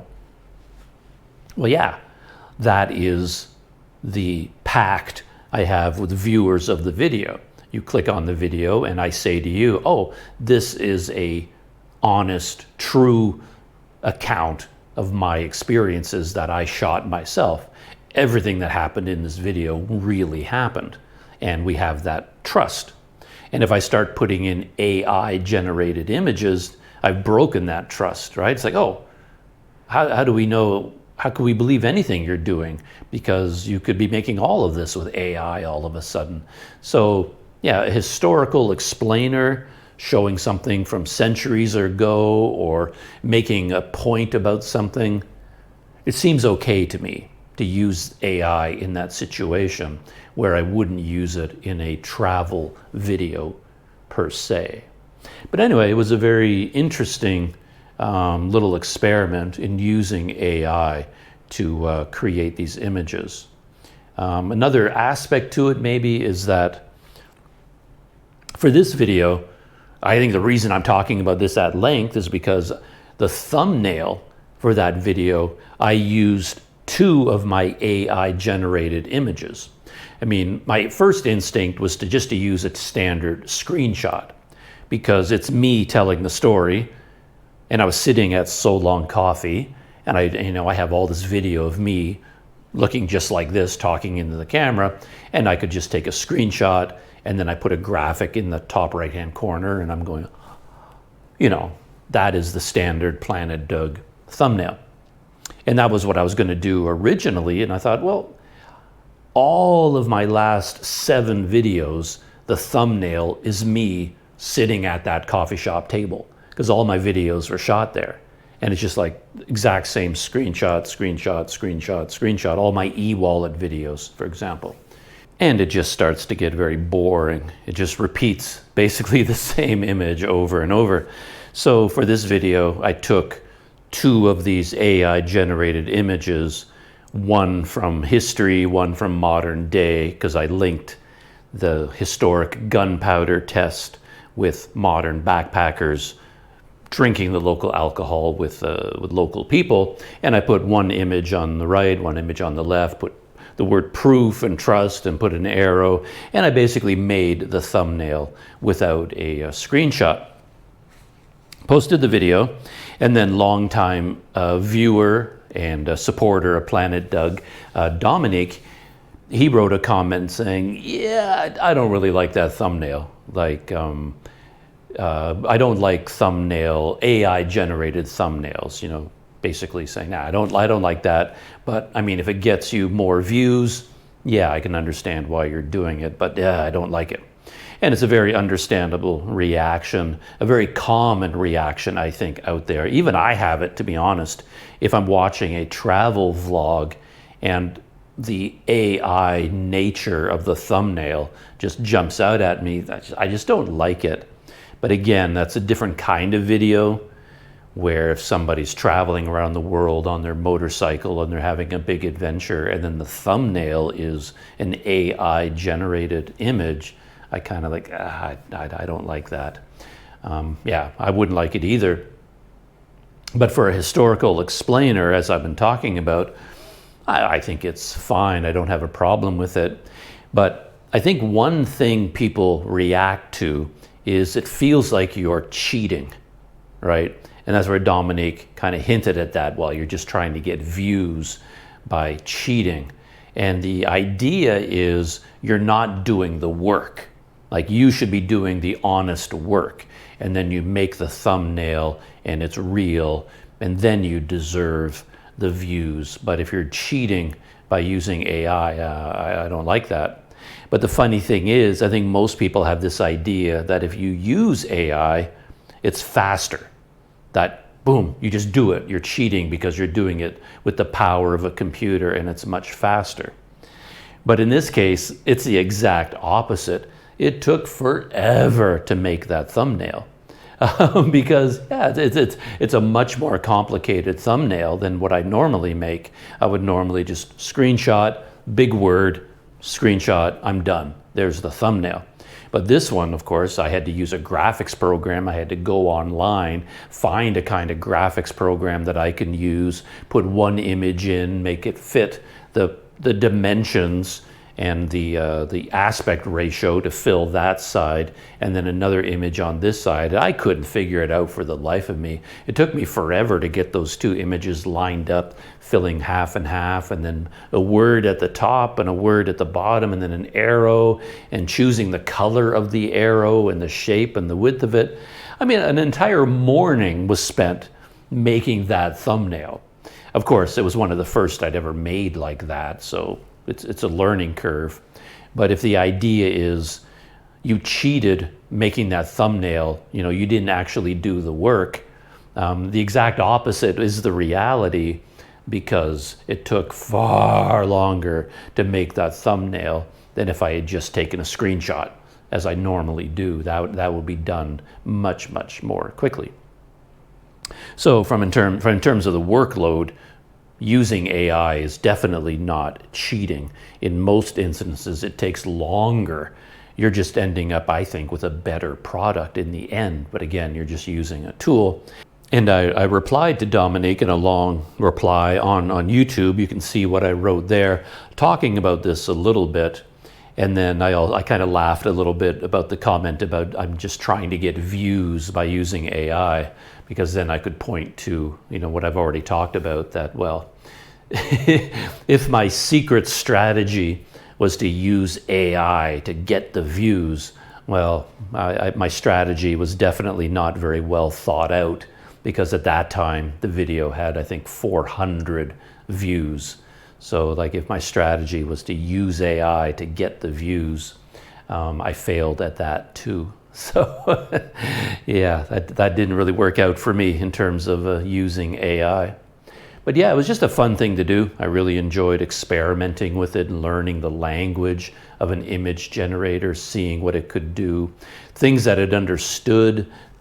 That was fascinating too, because you start to think that an AI must be geniuses. They know so much, but then they'll occasionally do something that shows they have no common sense at all. They're not as intelligent as a 5-year-old child in many ways. So again, I think I wrote to Dominic about this, that if you look at one of the images of the sailors doing the gunpowder test that I actually used in the video, because I put it in the video, used it as a graphic, and I never thought anything of it. But then later on, as I was doing final edits, I noticed that the sailor who was sitting down, there was no chair. He wasn't sitting on a chair. It was just empty space beneath him. The AI, it never occurred to the AI that it needed a chair. So it's like, oh, for Pete's sake. And then if I try to tell the AI, oh, can you put a chair in? It doesn't work, because it just puts the chair in all these random places. And I cannot convince the AI that, well, this sailor who looks like he's sitting down, he's not sitting on a chair. He needs to be sitting on a chair. And the AI just cannot fix that problem. It just doesn't think in these terms. It has a different way of understanding. So yeah, that was kind of funny. And again, I think, as I explained to Dominique, there was a funny moment when I asked for an image, and the image I got had a sailor with an open flame near big barrels of gunpowder, which obviously is a bit of a safety hazard. So I thought, well, that doesn't really make a lot of sense. So I asked the AI, can you keep the picture? I like the photo exactly as it is, but can you remove the flame? Just take the flame out. And the AI removed the flame, but along with the flame, it removed the sailor's arms and hands were just completely gone too. So now we had an armless, handless sailor just standing there on a ship. And I was like, oh, for Pete's sake. Like, the AI doesn't even understand that it can't remove the sailor's arms. That's weird, so then I had to try and tell, can you put the arms back? It's like, you shouldn't have to explain that to a genius, but this is just how AI processes information. So yeah, it was a fascinating experiment.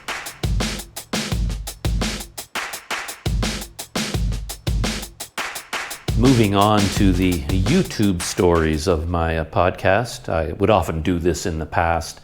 I haven't shot a podcast like this in a long time. I'll try to go through these quickly if I can, because there are some YouTube travelers that I'm following, and I just wanted to do an update basically on what they're doing. American Hobo. So American Hobo, he's still out. He's still here in Indonesia. He had a 60-day visa when he arrived on a bicycle. He arrived in Tanjung Balai by ferry, just as I always do. And then he rode his bicycle through Sumatra to Jakarta, and that took him 2 months. And then his 2-month visa was expiring, and then he got an extension. And interestingly, rather than get the extension himself, he used an agent, which I've never done. And in fact, he used an agent based in Bali, which I didn't even know that was possible. I just assumed if you used an agent, they would have to be local, because they would have to visit the local immigration office near you. But that doesn't appear to be the case with an agent. The agent can go through the immigration office near their office. So Daniel contacted an agent online. One of his subscribers linked him up with this agent, and the agent on Bali processed his visa extension, did everything for him. And he had to pay, I think, 1,350,000 rupiah.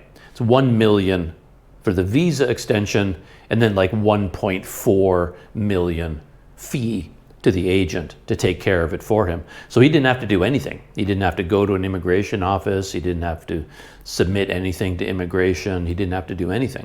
The agent took care of all of it. So that's kind of cool. And now he just set off from Jakarta, and he's going to continue. He's got 60 days now. He has a 60-day extension, and he's going to ride his bike through Java and then onwards from there. And while he was in Jakarta, he bought a new camera because his Pocket 3 is suffering from some rain, some water damage, and he wanted to get a waterproof action camera, and he bought a DJI Action 6. And now he's using that camera for the first time. And there's probably going to be a learning curve for him, because he's very used to using the Pocket 3, and the Action 6 has a very different form factor, a different way of using it. So that's what he's doing right now. And he's back on the road now. I just watched one of his new videos where he's back to cycling again. And while he was in Jakarta, he upgraded his camping gear. He bought a new tent, a new sleeping pad, and a sleeping bag. And he didn't even have those things before. He didn't even have a sleeping pad or a sleeping bag. So the back of his bicycle, I was quite amused to see this, the load on the back rack is getting bigger and bigger and bigger and bigger, mainly because, well, the sleeping bag is a bit puffy, the tent is a bit bigger and heavier, and the sleeping pad he bought is not one of these blow-up bags that you can stuff down to a small package. It's actually more like a foam thing that folds up, and it makes this big square. It's very lightweight, but it has a lot of volume, so he stacks that on top. He's got now the 2 pannier bags on either side of the rack, then his backpack on top, and then the tent and the sleeping bag. And now on top of that, he's got his sleeping pad, this big rectangular thing. And then in the rubber straps holding this all together, he stuffs all his water bottles in there. So everything he's carrying is now just sort of piled up on the back rack, and it's getting bigger and bigger and bigger, which kind of goes against his travel light philosophy. But as I know from experience, if you're bike touring, there is a tendency over time to get more and more gear. It's just inevitable. Extra tubes, extra tires, camping gear, and if you're shooting YouTube videos, you need mounts and grips and tripods, and you can fight it off, the gear creep, but it's really hard to do over time. You can start off with, I'm going to travel super, super, super light, and you can really hold to that, but it starts to be hard to do over time. And you can see the amount of gear getting bigger and bigger on the back of his bike. Anyway, that is the American Hobo and what he has been up to.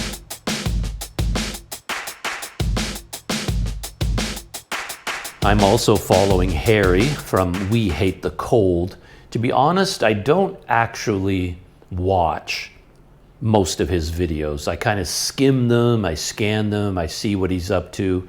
I think one of his latest videos, I watched the whole video, but watching the whole video kind of reinforced for me why I don't watch them, why I don't actually enjoy them. But he's been doing something very different, and this goes all the way back to when he was in Nepal. Before Nepal, he was shooting standard travel videos with a history and military bent. He's interested in military history, World War II, CIA, secret airstrips, and Japanese occupation and resistance fighters against the Japanese. Anything to do with sort of military history, he kind of focused on that while he's riding his 125cc scooter, basically. But then he landed he rode into Nepal, into Kathmandu. This was months ago now. And he arrived there by coincidence just as there were these street protests by students and young people, huge protests against the government. It actually toppled the government, and a lot of students were killed in the protests. So it was a big, big event in Nepal, and he captured it on video. And I guess he was one of the few people to do so, and his Nepal videos just went super viral, tens of millions of views. And he became something of a celebrity in Nepal, and everywhere he went, people recognized him and knew about him, and he got a lot of he gained millions of subscribers, I think, because of those videos, millions of views. And because of that, he stopped focusing as much on the travel videos, and he started to think of himself more as a investigative journalist, sort of a gonzo journalist on the ground reporting from the world's hotspots. You could see he saw what happened with his Nepal videos, and he went, I think I'm onto something here. So he kind of leaned into it. So he went to Dubai, and he made a video about the labor camps there, like immigrant labor in Dubai, because there's this long-standing story that these workers build all these things in Dubai, in the Middle East in general. They have all this money and they're building these mega cities of the future, but the people actually doing the work are immigrant laborers from Pakistan, from Bangladesh, from Sri Lanka, from India, from all these countries, and their treatment is the focus of a lot of journalism. How are they being treated? Are they being treated well? And everybody's looking for scandal in this world. So he picked up on this as a story, and he visited one of these. He calls it a labor camp. And in the thumbnail, he used the word slavery. So he's basically leaning hard into this idea that he's investigating the wrongdoings, these concentration labor camps, modern day slavery, that sort of thing. And it's all very kind of breathless outrage at these terrible conditions in these labor camps. And then he went to Iraq, and he shot a couple of videos in Iraq. And his latest one is the one that I watched. Like, I watched the whole video from beginning to end. And it's called, the title is Alone, Wild Camping in the World's Most Volatile Region. And he opens the video this way. The camera is shooting, and then he walks into frame, kind of leans into the camera, and he says, I've got a confession to make to you right now. We're about to go do the most stupid and dangerous thing I've ever done on this channel. And then he goes into the video where he's in Iraq, and what he wants to do is camp outside in Iraq, and he wants to investigate stories from the Iraq War, of course. So, he heard about some sort of a big gun market in the city.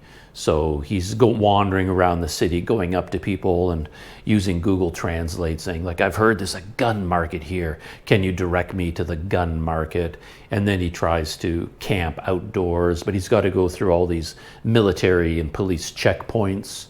And then they really don't want him to camp outside. And anyway, that's kind of what he's doing with his videos right now. And they don't really speak to me. There's a lot of, it feels like insincere bravado about how dangerous everything is. And I don't know, it's not my kind of thing. It doesn't feel sincere or realistic in terms of his experiences, leaning too much into the drama of all these situations that he's in. And it seems like a little bit of a shame to me, because when I watch the videos that he makes, it does seem like there's a good story there. I mean, he really is doing something interesting, like far more interesting than a Planet Doug video. I just walk around my local neighborhood. He's actually in Iraq, which is a popular, people see Iraq, like, whoa, what's happening in Iraq? It resonates with people. He's riding a scooter into Iraq, dealing with police checkpoints, going to a place where few people go, visiting historic ruins like Saddam Hussein's palace, which has been completely destroyed. So he's got an incredible story, going to interesting places, interesting visuals. And if he just told that story as it really unfolded, I think it would be really fascinating. It's a good story to be told there. But he chooses to package it as a narration, trying to elevate it to a level of investigative journalism where his life is at risk. He could be shot and killed at any moment, and look how crazy and wild and dangerous this is. And it all feels a bit artificial to me when I'm watching it. But yeah, so I don't really watch a lot of these videos. They just feel off to me. But what's interesting about this particular video, and it connects to what I've been doing, is that in this video he used AI, but he used it in a very different way than I used it. And he got a lot of criticism. So if you go through all the comments to this video, maybe, 40% of the comments were saying, we hate the AI. Please don't use AI in the future. We don't like AI. Please don't use AI. Because what happened in his video, he went up to like a police checkpoint. And then when he got to the police checkpoint, they told him, no cameras, no cameras. So he turned off his video camera and he didn't record any of his interactions with these police or soldiers. So he doesn't have video of it, but he wanted to include that in his story. So he used AI to create kind of a comic book series of images showing him interacting at these police checkpoints and like smoking out of a hookah with these soldiers. And these were all AI generated images, like a comic book almost, and then he narrated the story over top of it. So he's saying, this really happened, but I don't have any video of it, so I asked an AI to recreate it in this sketchbook form, and I'll tell the story while these images go across the screen. And people really didn't like that. And I can understand why. It even bothered me when I was watching the video. It's like, oh, this is weird. I mean, I can understand his argument. He spoke to people, he replied to their comments, and he said, well, I don't have any video of this, so why not use art? And who cares where the art comes from? And that's kind of the argument I was making as well. Like, what if he had asked his artist friend to sketch these? Then would it be okay? Or is it only because AI created these images? Or is any drawing, it kind of breaks the contract with the viewer, where we're watching your video and we're enjoying it because we believe you that everything you're saying is true and everything actually happened and we can see the video. But now we're looking at recreations of your own experiences as AI generated imagery. And people really don't like that. He got a lot of negative feedback and criticism saying to him, no, Con, like in the future, no more of this AI stuff. So I'm curious what Harry will do in the future, because his replies to all of these comments, he never said, oh, I'm sorry, I'll never do it again. He kind of replied with, hey, I didn't have any video, so I used this. There's nothing wrong with what I'm doing. So maybe he will continue to use it in the future. But yeah, it could be an interesting thing to see what happens in the future.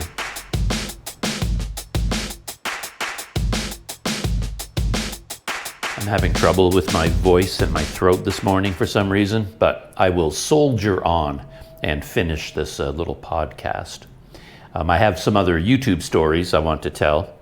I also was following a cyclist. His name is Bernardo Bacalhau, Bacalhau, or something like that. I don't know how to say it. I think it's a Portuguese name. And Bernardo, anyway, he's a cyclist. I've known about him for many, many years. He's a true filmmaker. He's not like a casual, off-the-cuff vlogger. But he set off from Singapore with a friend of his, and they were going to ride bicycles all the way back to Portugal, where I believe he's from. So they set off from Singapore, and then they rode through Malaysia, through Thailand, and to Bangkok, and then they were going to continue from there. And his videos were not like daily vlogs. He would wait weeks and record all of this video and then put it together into more of a film, like an actual documentary, a travel film. And very high quality. His camera gear is top notch. He cares about audio quality, video quality, and he tells a really good story. They're not really my types of videos, again, because I prefer the rough daily vlogs. I want the behind the scenes stories. I don't want a cinematic, polished travel film. That's not really what I'm interested in. I'm more interested in the real personal stories. But he doesn't post a lot of videos, so I've watched all of them. And then he disappeared. He stopped posting videos, and then he posted an update, and it turns out he quit the journey. And the reason he quit the journey is quite interesting to me, and that's mainly what I wanted to talk about, because it's a very common thing with cyclists, long-distance cyclists, when you sit on a bicycle for many hours a day and you rest the palms of your hands on the handlebars, it cuts off the nerves in the palms of your hands. This is very, very common, and you lose feeling in the tips of your fingers. You get tingling in your fingers, and then you lose sensation. And this started to happen to him in his last video. I don't know the name of it, but in the last video that he was posting from Thailand, he was talking about it as a problem that was developing. And then he did basically what everybody does. I've had to do it. All cyclists have had to do it. You start feeling this tingling and you lose sensation. You try and fix your hand position to ease the pressure. And one thing you can do is raise your handlebar stem. So basically you try to get your handlebars, raise them higher so that you're sitting back, putting more of your weight on the saddle, and you're putting less pressure on your hands. And then he took some socks and he bundled up these socks and put them on the handlebars to make like a soft cushion for his hands. And he was trying all these things, adjusting the seat height, the handlebar height, making his handlebars softer, trying to get rid of this problem. And I guess it didn't go away. And then when he landed when they arrived in Bangkok, he went to a whole bunch of doctors. He went to see doctors, he went to hospitals, he got a lot of testing done, like actual medical diagnostics where I don't know exactly, I guess I didn't pay that much attention, but they did tests, and then this is where the story kind of becomes interesting for me, because I don't really have wonderful feelings about doctors and seeing doctors, because it's almost like their job is to find something wrong with you, right? So if you go to a doctor and you tell the doctor, well, I'm cycling and I'm losing sensation in my fingers and they're tingling, the doctor is going to give you the worst case scenario, because it's their job to do that. And basically, based on the doctor's advice and how he was feeling, he decided to quit the journey. Well, no, he didn't quit the journey yet. He took it so seriously, he flew back to Europe. So he flew all the way home, I guess, to Portugal, and then he wanted to get a second opinion. He wanted to go to hospitals in Portugal and visit doctors there and get tests done there. And he in his update video, he showed some graphs showing all kinds of results of tests that they did. And then he came to the conclusion that the journey is over and because he can't continue because of what was happening to his hands. And I have to say that when I was watching that video, and then I heard the update and heard about all, like going to the hospital, seeing all these doctors, getting all these tests, flying all the way back to Europe, going to more hospitals, more tests, I had a little bit of a grumpy old man reaction where I was thinking, kids today, they're such wimps, because every cycling trip I've ever gone on, the same thing happened to me. That it's just what happens to cyclists. So I remember in Ethiopia in particular, I did quite a bit of cycling in Ethiopia. And back in those days, this was like 1999, 2000, the roads I was on were all unpaved for the most part. They were rocky, rough roads. So long days in the saddle. And my bike was not a very good one. It had like a straight handlebar. It didn't have many hand positions. So my hands are like resting on the handlebars with a lot of weight going on them, because I don't think my bike is fitted very well to my body, my height and my reach and everything. So I was putting a lot of weight on the handlebars, and then it was like banging and crashing on the rocks, and the same thing happened to me. I just lost all feeling in my fingers. It was like they weren't even there anymore. I'm just like pinching my fingers. I don't even feel anything. You can still use them. I mean, there's tingling, and you can do anything normally that you would do with your hands, but you just can't feel them anymore. And then, of course, I mean, I knew about this because I'd had the same feeling. I rode my bike many, many times in my life, long distances, and on every single trip, I lose sensation in my fingers. It's just what happens to cyclists. So maybe he made the wise decision that to quit the journey so he didn't do permanent damage. But at the same time, I had this, like I said, a grumpy old man's like, oh, what a wimpy kids today. Quitting as soon as they get this tingling feeling in their fingers. And I was like, well, that's just normal for cyclists. I had that over and over.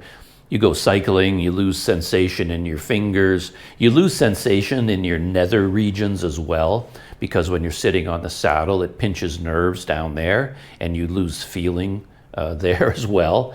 And then months and months and months after the cycling trip, the feeling will gradually come back, and then a little bit of a residue might last for years until full feeling comes back. To me, that's just normal. But then for Bernardo, I don't know, he treated it like it was so serious, and I had that grumpy old man perspective. Like, I'm like, was it really that big a problem? I think you could have continued your cycling journey. It wasn't really that big a deal. Certainly in my case, I mean, I never went to a doctor. I never went to a hospital. I certainly wouldn't have flown back to Canada to have tests done on my hands. I just kept riding and thought, oh, well, the feeling will come back after I finish my cycling journey. So, and I'm not a tough guy. I'm not saying I'm a tough guy in any way. I'm quite the opposite. I'm very much a wimp, but I was able to deal with this without any real problem. The other thing that jumped out at me, though, was his bike was unbelievably perfect. He and his cycling companions had clearly put a lot of thought, a lot of effort, and a lot of money into their cycling gear. They had the best bikes money could buy, the best pannier bags, the best pannier racks, the lightest tents. I mean, you look at their bicycles, they were works of art for long-distance cycling. Beautiful, beautiful machines with the best of everything money can buy. And yet it had a straight handlebar, and then there were a couple of extensions, but the extensions were jammed into the handlebar bag. So, like, what I mean by extensions, like little poles, I forget what you call them now, but you could hold on to the handlebar here, but if you need to adjust hand position, you can grab hold of these little things. But he couldn't grab his because they were too far in the middle and they were jammed into the handlebar bag. So as far as I could tell, he only had one hand position. He had straight handlebars, and he put his hands here, and they never ever moved. And that's the worst thing you can do as a long distance cyclist. It's going to cut off the nerves, and you're going to lose feeling in your fingers. That's just what happens.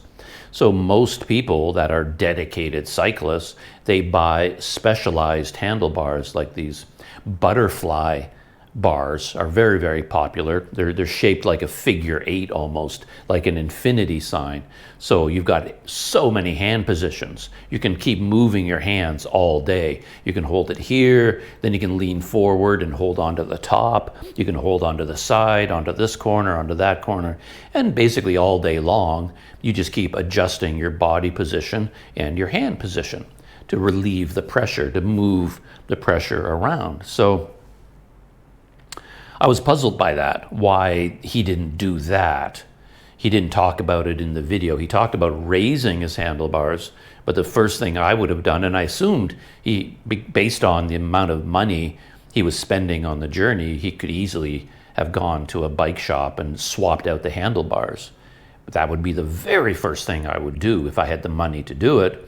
It's like, listen, you go to a nice bike shop and say, can I get these touring, specialized touring handlebars, place that onto my bike? And you kind of have to fiddle around a bit with the gear shifters and the brake handles, because they don't always adjust from a straight bar to a butterfly bar or something. You got to mix and match with your gear and make some adjustments. But yeah, that's the first thing I would do, is just change out the handlebars. But he never did that. Like my bike as well, like I said, it has straight handlebars, but over the years I've added hand positions, but not the way he did it. Like I have these little, I can't remember the name for them, where you can hold on to the handlebars like this, but I put them on the end of the handlebars rather than jammed in the middle, like where the handlebar bag is. So mine are accessible. So I could put my hands here, and then when they start to feel sore, I move them over to here. And it completely changes the pressure on the palms of your hands. And then I added a third position with these other specialized bars that go up and then across. So I essentially created my own butterfly bars, because I've got this position, the side position, and the forward position, and a corner position. Because my bike, I looked into getting butterfly bars for my bike, but because of the geometry and the brakes and the gears, how they work, you couldn't do it. You can't swap them out. So I basically bought little accessories. So I had hand position on the end, hand position forward, hand position on the corners, and then down here. So I could, all day long, I'm always moving my hands around, so I don't experience the problem to the same degree. So it kind of surprised me that he didn't do that. So anyway, his journey is over. I don't know about his companion. He was cycling with a woman. I have a feeling that they were doing this together, and without him, she wouldn't continue the journey on her own. Maybe, just being a woman, she wasn't comfortable cycling on her own, perhaps all the way through Asia, all the way back to Europe. But I'm guessing that she also quit the journey. But we don't know because she doesn't post the videos. He edits and posts the videos, I guess. But anyway, Bernardo's journey is done.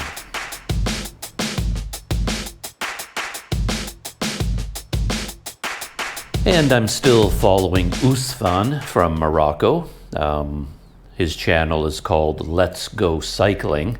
And he was cycling in Malaysia, then Sumatra, and then he took a ferry to the Philippines, to Mindanao. And then he started cycling through Mindanao and is on his way to Manila. So I've been watching his videos, and I don't have a whole lot to say about him. He doesn't include much information in his videos, so you pretty much have to be Sherlock Holmes and analyze everything in his video. You have to look for street signs, business names of businesses, put them into Google, like Google searches, to try and figure out where is he? Like, what's the name of the city? What's the name of the island? You can't figure out where he is. He doesn't give any indication of time passing. So one video he can start filming and you don't know how long it's been since his previous video. And then you'll see an opening sequence where he wakes up in the morning, gets out of his tent and drinks a cup of coffee. Then he's riding his bike. And then the scene changes and he'll say, oh, it's 5 days later now. Or he's coming out of a hotel. So, oh, I've been staying here for 5 nights and now I'm going. And it was like, I don't know, you have no idea where he's going, the route he followed, how long he spent here, what he did while he was there, because you would often say something like what I just said. Yeah, I've been staying here in this town for 5 days, but he didn't film any of it, so I have no idea what he did for those 5 days. He only takes video when he's pedaling, and then mainly when he's waking up in the morning, coming out of his tent. And he doesn't say much either. He doesn't talk. I think it would be interesting to meet him in real life, because I'm wondering just how much his YouTube persona matches his real life persona. Because on YouTube, he doesn't ever seem to say much. Of course, English is not his first language, so you have to take that into account, but his most popular word is wow. He says wow most of the time, where he gets out of his tent and he's got his camera on a long selfie stick and he shows the scenery around him. And he always poses the same way, holds the camera way out to the right, and he takes his left hand and it's like displaying what's around him, and then he looks around, wow, wow. Yeah, that's all he ever says. And then he'll be on the bike and he sees some scenery and he aims the camera. Wow. That's pretty much all he says. And it might be a little bit, a little note here and there that he says something about the weather or the rice fields around him or the mountains or the road, something. But he speaks very, very little. And oddly enough, he does spend a lot of time with other people, like Filipinos in this case. He's in the Philippines. He does meet up with Filipinos, and they sit around having meals together and drinks together, but I have no sense of any conversation. And I'd like to have because he doesn't really film long stretches of time, so we don't actually hear him conversing. So I'm wondering, does he ever converse? Like even with Filipinos, I'm curious. He was obviously there for a couple of hours with these people. And then like, what did he say during that time? Does he just say, wow, and that's all he says? And I have no idea. So the guy is a complete mystery to me.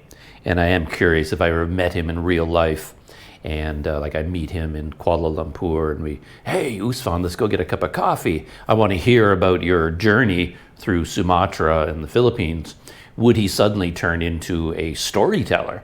Would he just start talking and just all these stories would come out? I have no idea because he never talks on camera. So I don't really know. Maybe that is his personality and he never speaks. So that's kind of interesting.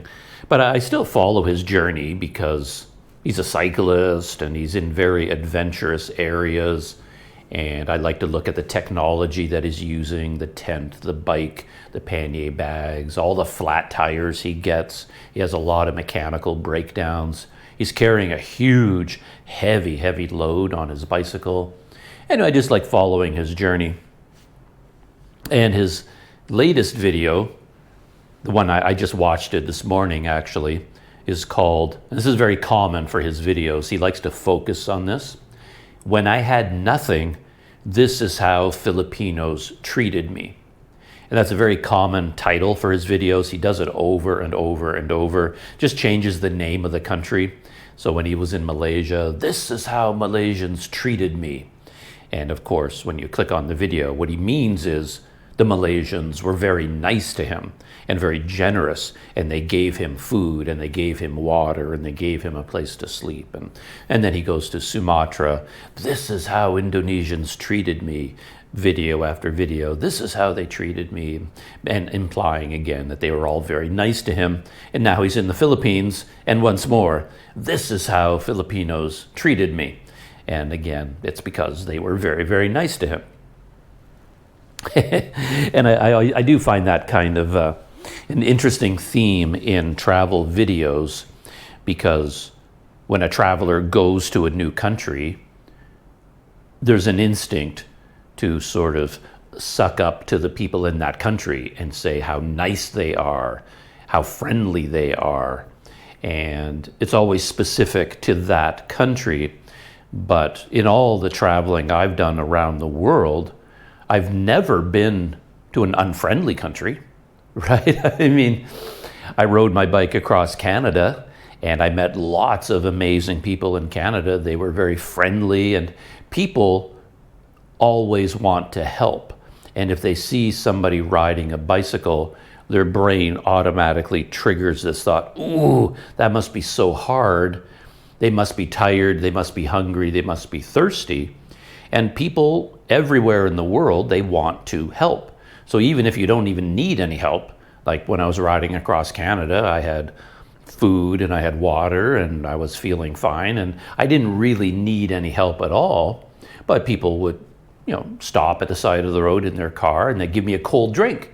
And of course, I really appreciated it. It's like, oh, cold drink, that tastes so good. And so that happened to me in Canada. Every country I've been to, people are nice, people are friendly, people are helpful, people are generous.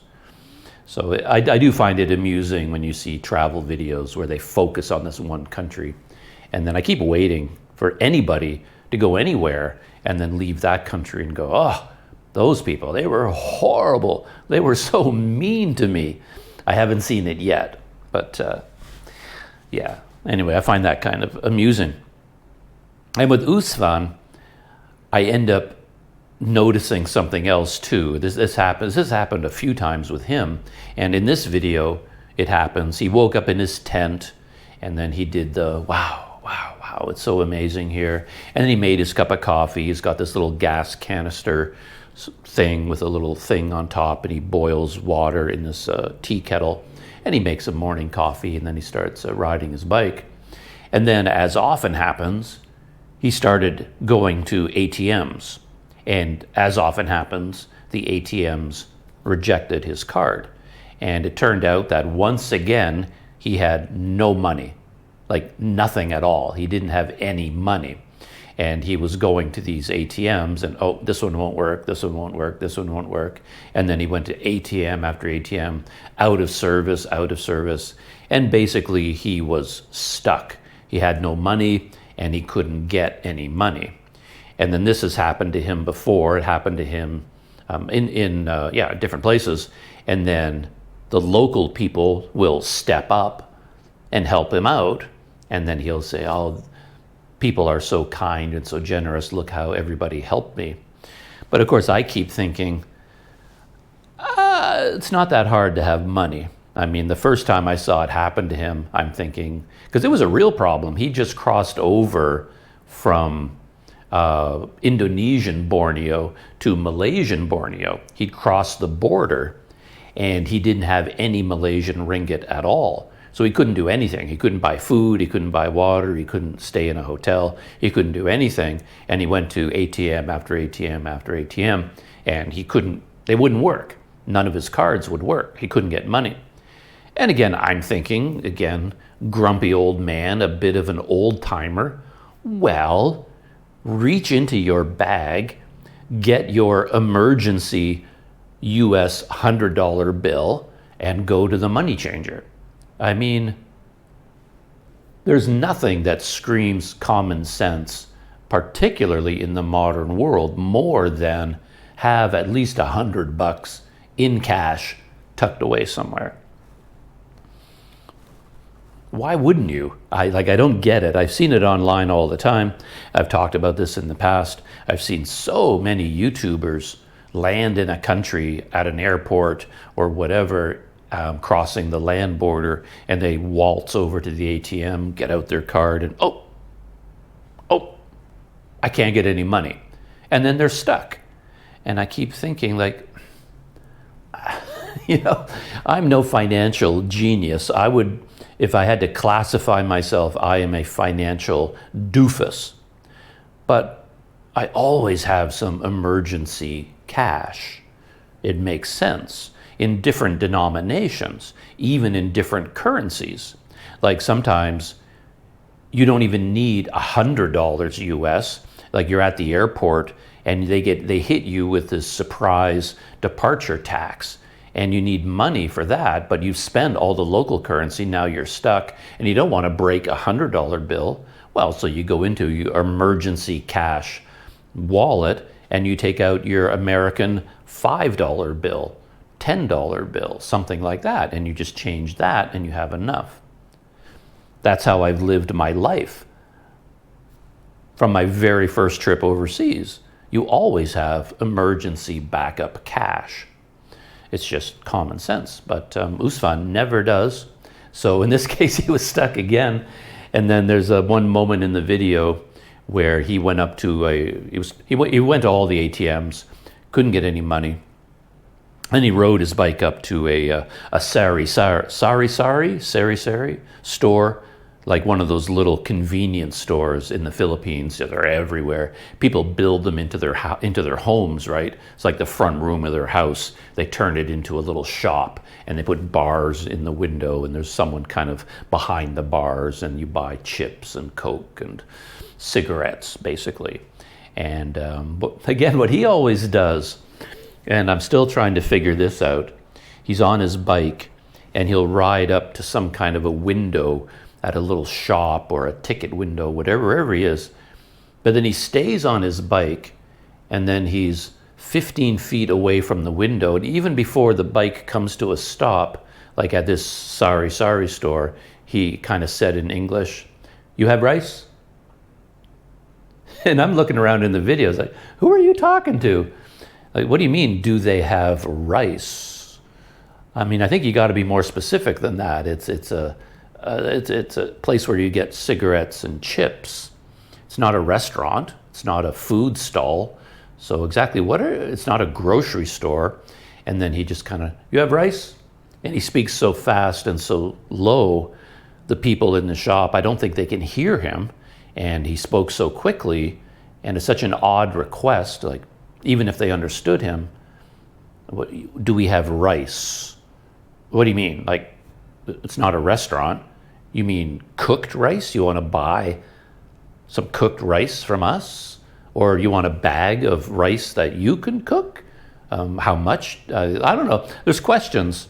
Again, I picture what I would do.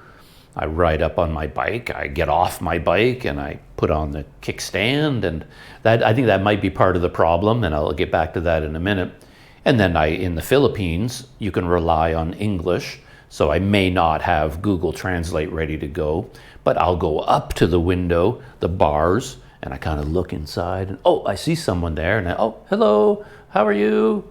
And then, they always ask you, oh, where are you from? And you have a small chat. And then you get around to, oh, do you have any rice?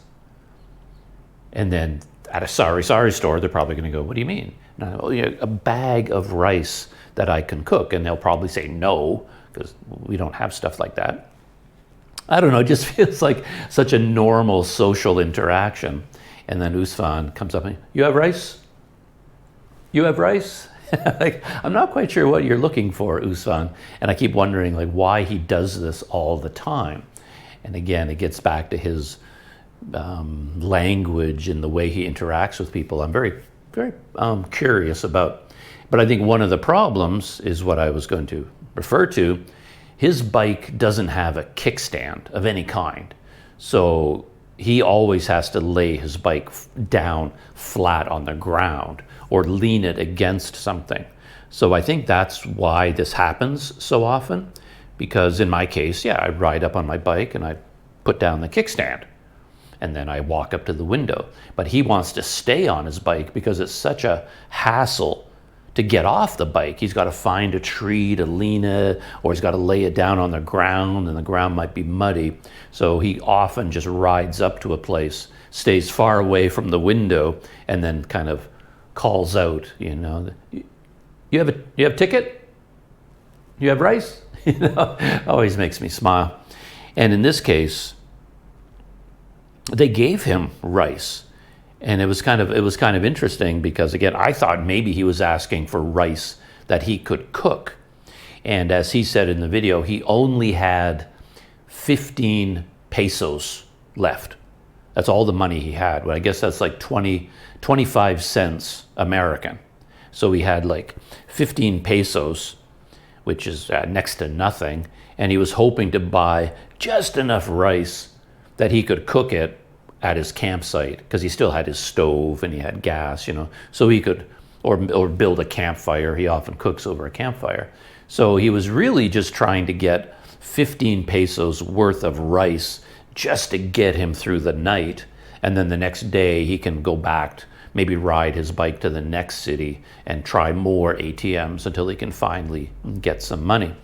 But anyway, the people at this store, I guess they had some kind of an interaction. And then a woman came out with a bag of cooked rice. He said, oh, this foreigner just kind of is asking us for rice? I guess he's hungry? So then they went to their kitchen or whatever, and they filled up a bag with cooked rice and said, yeah, here's some rice. And maybe he gave them the 15 pesos for it. I'm not actually sure. And then he was about to ride away, and then the Filipinos at the shop came out with a bag of other food, I think some chicken and some other stuff, and basically gave him a meal and said, okay, here's rice, and here's some chicken, and here's some food. And then he had that as his dinner when he was camping out. And that's where this is how the Filipinos treated me. I had nothing, and people were so kind and so generous to me, which, I applaud the sentiment. As I said, people everywhere are nice, in my experience. And if you're hungry, people will help you out. And that's all well and good. But it does seem to me like if you are a adventurer and a world traveler, there's a little bit of due diligence. You shouldn't automatically switch to, I have nothing and I must depend on the kindness of strangers. You gotta kind of do your part first. For example, when you do have access to an ATM that's working, Well, take out enough money that's going to last you for a long time. And of course, you got to have your emergency stash of American dollar bills. To me, that's just common sense. So I don't know. I wouldn't switch into I have nothing and the local people saved me if you haven't done your part of the bargain. Like, sure, there can be situations where you as a traveler, yeah, you are in big trouble. Maybe you got robbed and your emergency stash of money is gone, your ATM card is gone, and you really are stuck.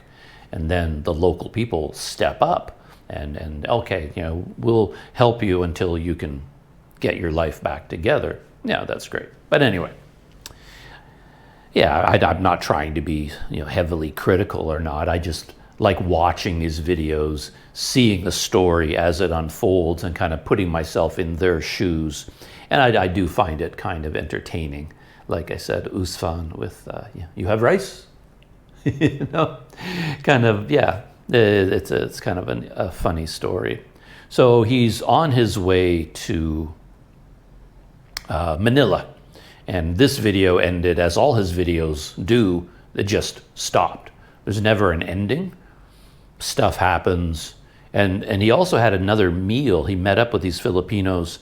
They may have been connected with a church. I think it was a church group. It was like a coffee shop, a cafe, and they had a big tent in the back with tables, and they had lots and lots of food there. And then Usfan was invited to join them for a big meal. And again, I was wondering what the conversation was like. I'd like to have heard it. And yeah, he had a huge meal with them. And I think maybe he slept there at night. He put his tent up there. And then the next morning, thank you very much. Thank you, thank you, thank you. And he rode his bike away. And he said it's 200 kilometers to Manila. But the video just stops. So I don't know. Does he have money now? Like, the video, in the beginning of the video, he had 15 pesos, and I guess he spent it on rice. And now, I think, according to the video, he has nothing, like no money at all. And he still has 200 kilometers to go to get to Manila. But at the end of the video, he didn't say anything. He didn't sum it up. He didn't say, oh, I still have no money, and my ATM card didn't work this morning, and I have to ride to the next city and I will try again at new ATMs, or I did this to solve my problem and hopefully I can do this here. He didn't mention it again. The video just stops. And nobody ever complains in the comments. Like, no one ever says, why did your video just stop? Like, what happened? Did you get money? Finish the story. Nobody ever says that. So everybody seems fine with that kind of storytelling. But anyway, Usfan is on his way to Manila. And as far as I know, he has no money. And I don't even know when these events took place, to be honest, because he's very loose about that as well. These videos could be months and months old. He could be 2 months behind, 3 months behind, 4 months behind. I don't really know. Sometimes he drops that far. And you get the impression that this is happening in real time, but he could be thousands of kilometers away. He could be 2 countries away. He could have finished his Philippines journey and gone on to 2 more countries by now. We just don't know. So anyway, that is the story of Usfan in the Philippines.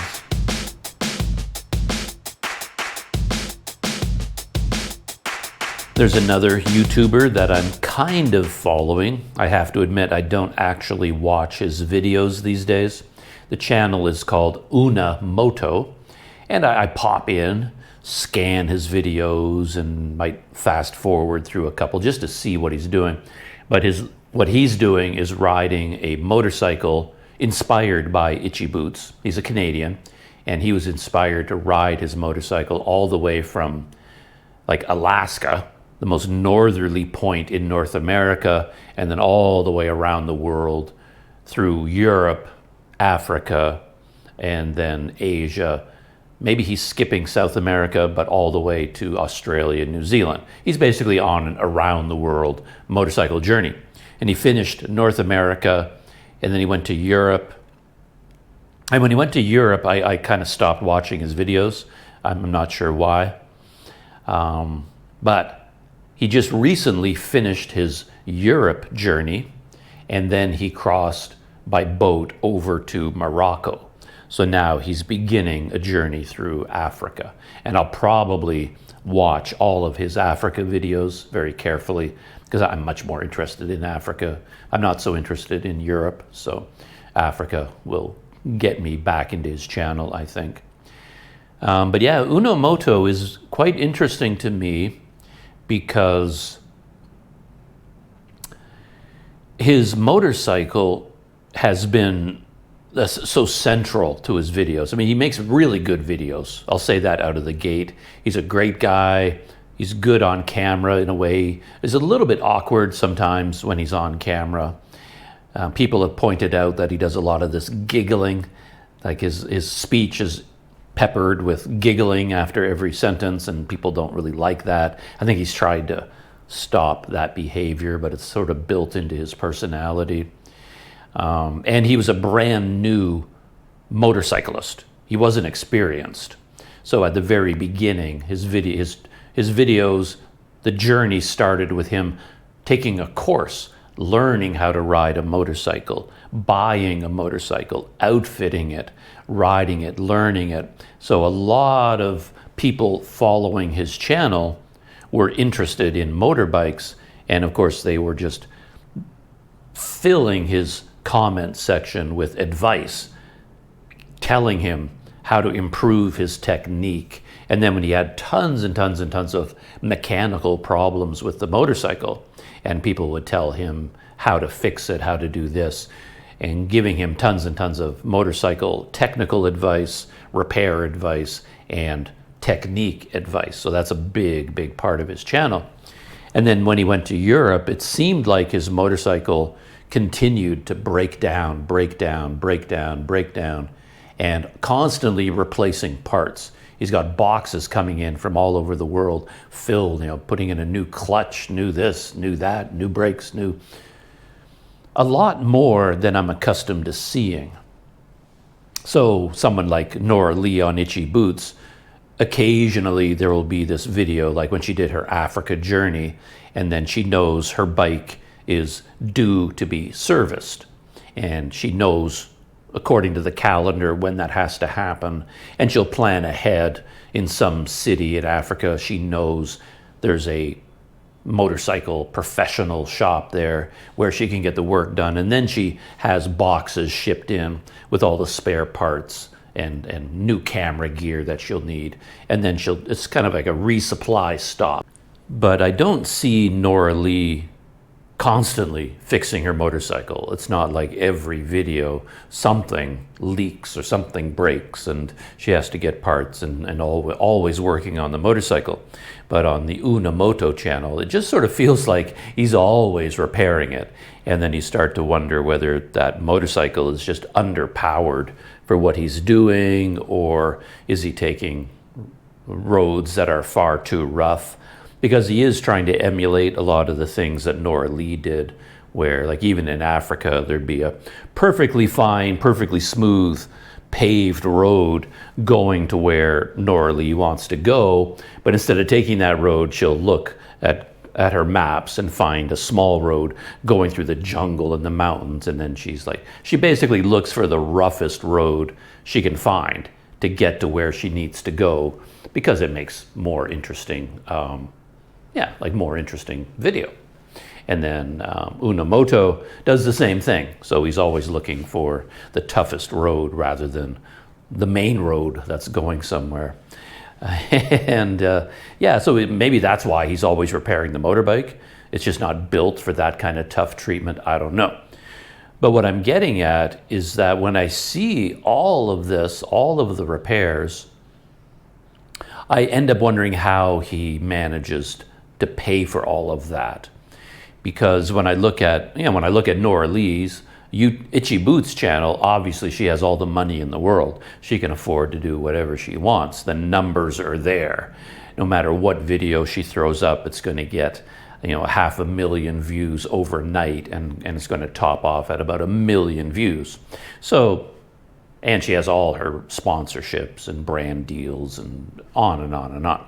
So money is not an issue. But when you look at Moto, it's more of a standard travel channel where the videos, I don't know what the average view count is, but maybe 30,000 views per video, which is in the modern YouTube era, that's quite good. If you're getting 30,000 views per video, you're doing well.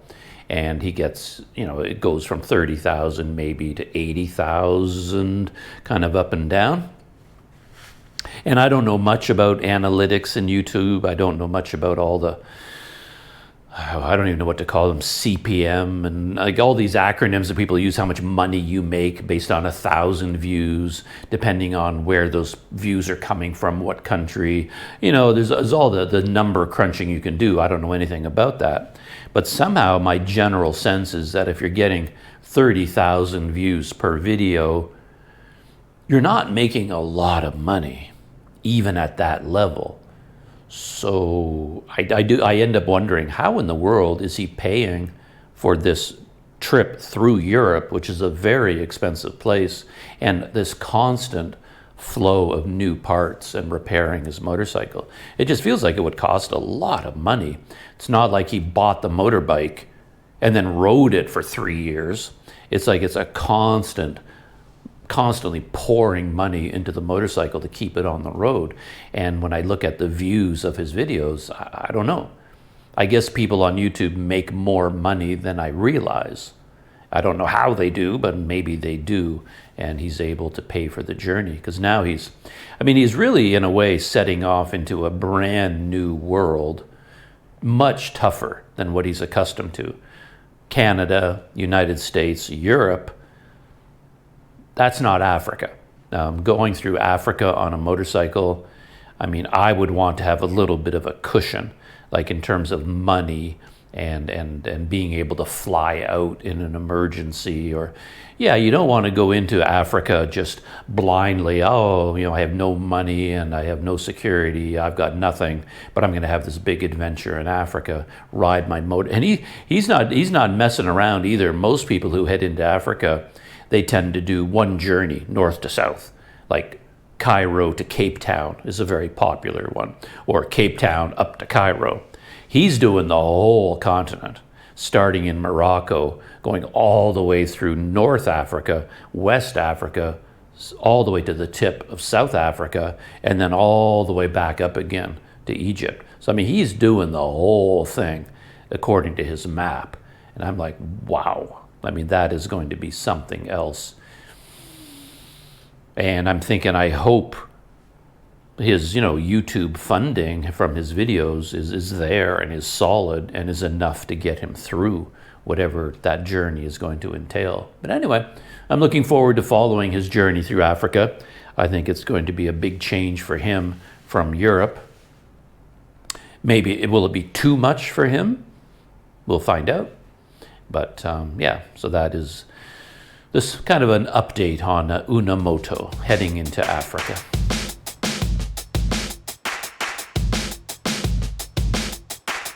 Just one more random YouTube travel video thought to end this video, and that will be the end of the podcast. And this is not a story about a YouTuber, because I don't know this YouTuber at all. I haven't watched her videos before. I don't know anything about her other than I believe she's British. I don't know anything about her YouTube channel. I've only watched one video on her channel because it popped up in my feed, but it really jumped out at me. So the channel is called Nahana, and it's not a big channel. It doesn't have thousands of videos or anything like that. But this video popped up in my feed, and the title of the video is "India Sucks.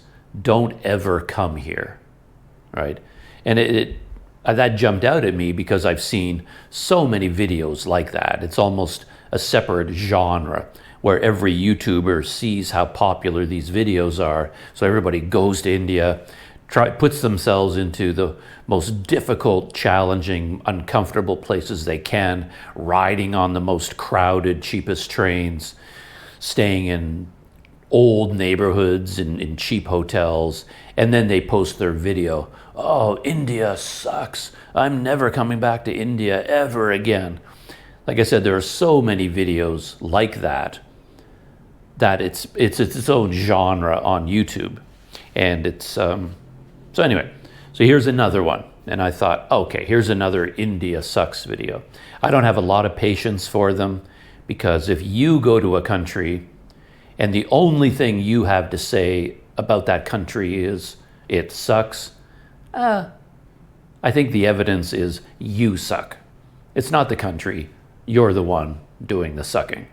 You know what I mean? Sort of like that old joke about if you go through your entire day and every single person you meet is a jerk, chances are you're the jerk, right? You bring that with you, and it's you. So not India sucks, you suck. You just went there with this preconceived idea and you created this. And I mean, India, my gosh, it's a huge country, massive. I mean, I've been to India myself once on a student exchange, long time ago. I've never gone back since then, but I have a certain insight into India because I have been there and I know how tough it can be. And I've watched a lot of travel videos, people who ride their bicycles through India, who go backpacking, who ride their motorcycles. And they have a lot of the classic trouble that everybody has in India. It's a given. It is a tough place to go traveling, but it's an astonishing country with so much variety in the north, the south, the east, the west, the history, the languages, the culture.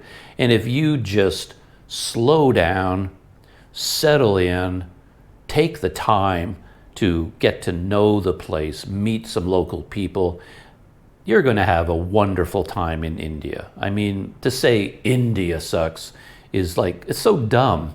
It would be like saying Earth sucks.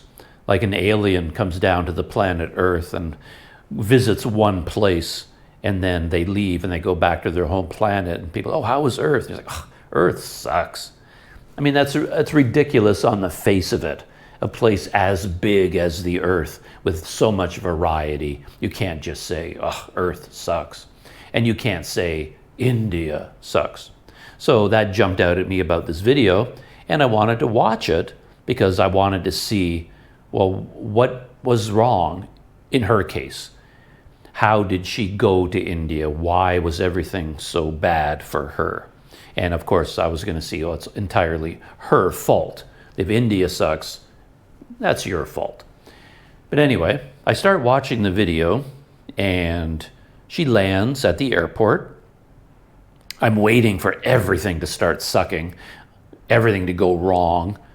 Nothing happens. She lands at the airport. It's like any other airport. It's a new, modern-looking airport. Next thing we know, she's at her hotel. It's not the greatest hotel on earth. It's not 5-star luxury, but it's a perfectly fine hotel. Nothing sucks. And then she goes out into the city, hops into like a tuk-tuk to take her to the local train station. She's in Mumbai. I didn't say that, but she went to Mumbai, big city. And the Mumbai train station is a famous attraction for its architecture and its history and the role it plays in modern transport in the city. So she went there to take a look at it and make a video about it. So she went there, and then she went all through the train station.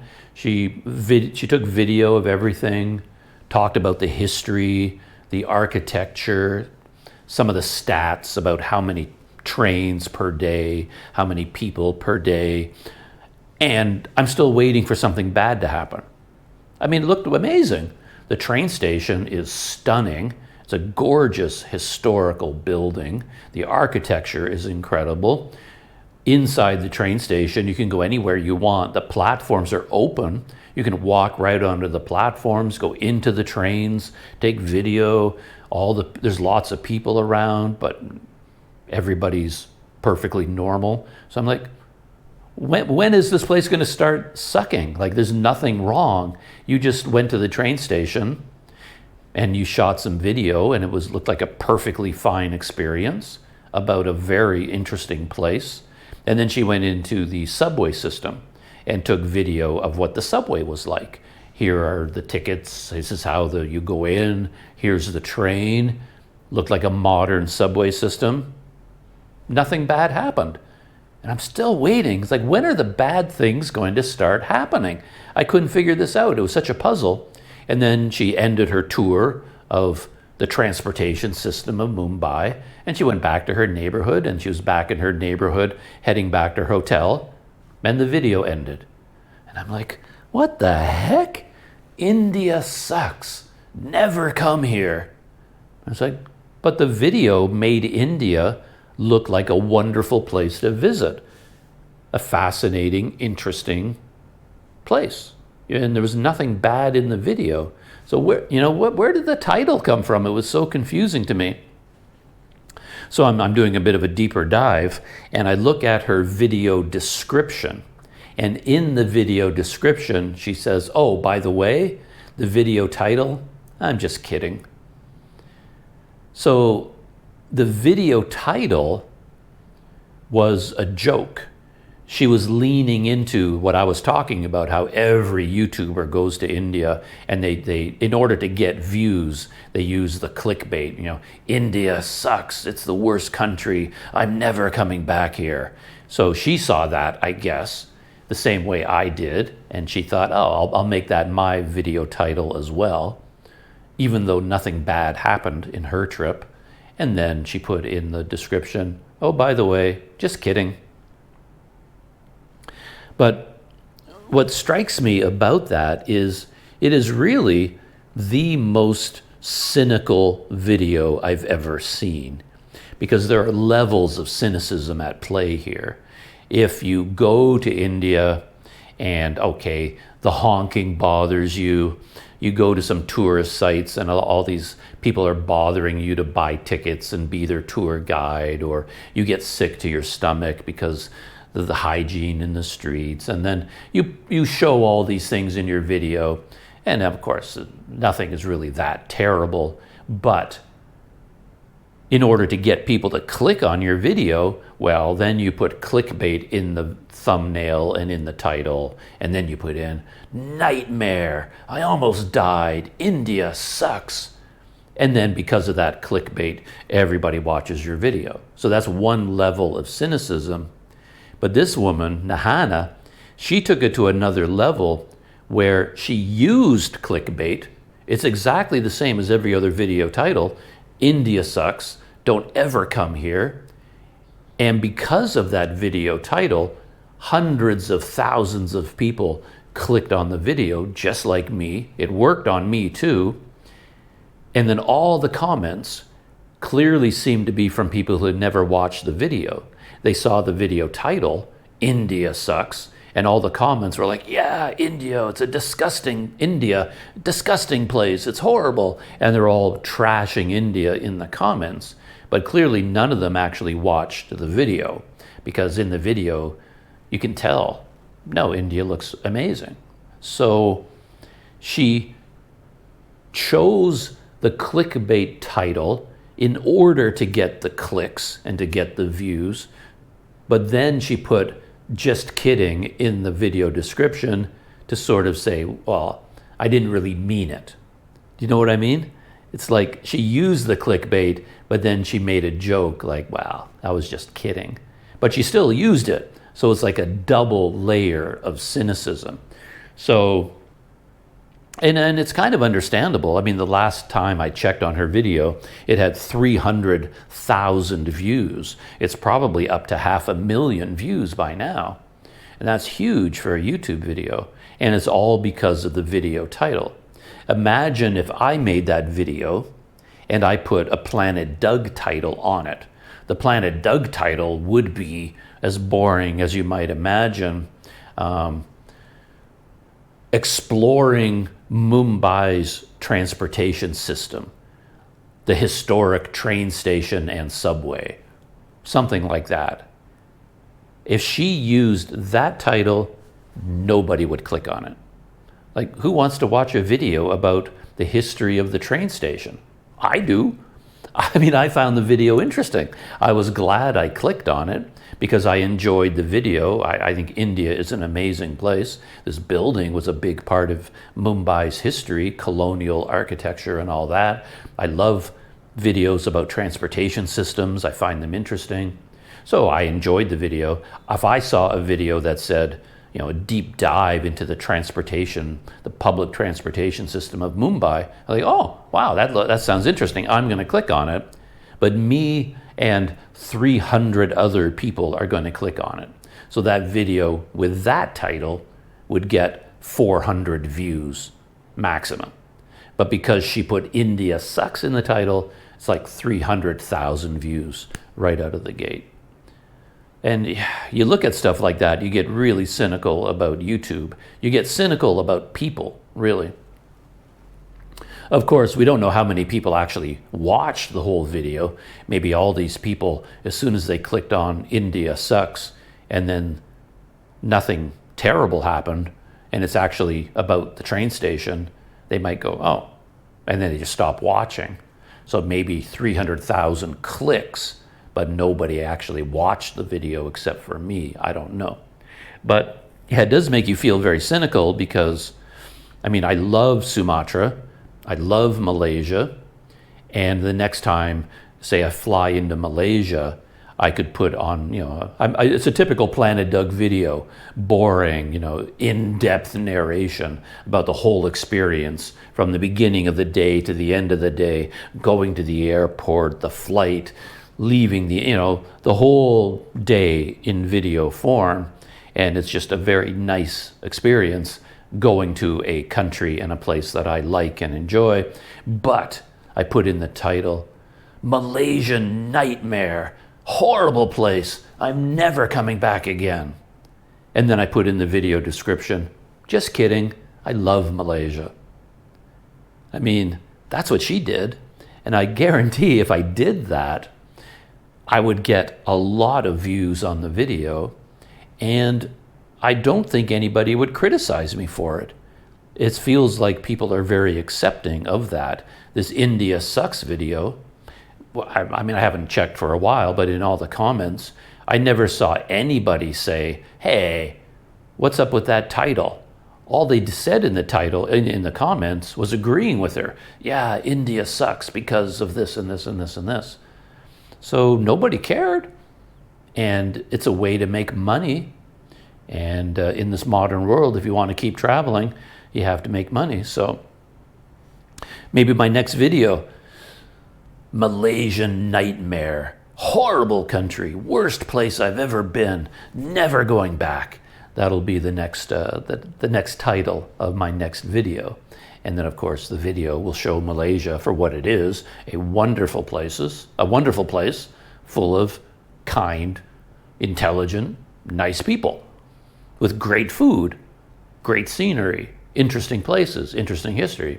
That's what my video will be about, but I'll put Malaysian Nightmare in the title. Just kidding. I didn't mean it. Yeah, YouTube is getting nuttier all the time, I think.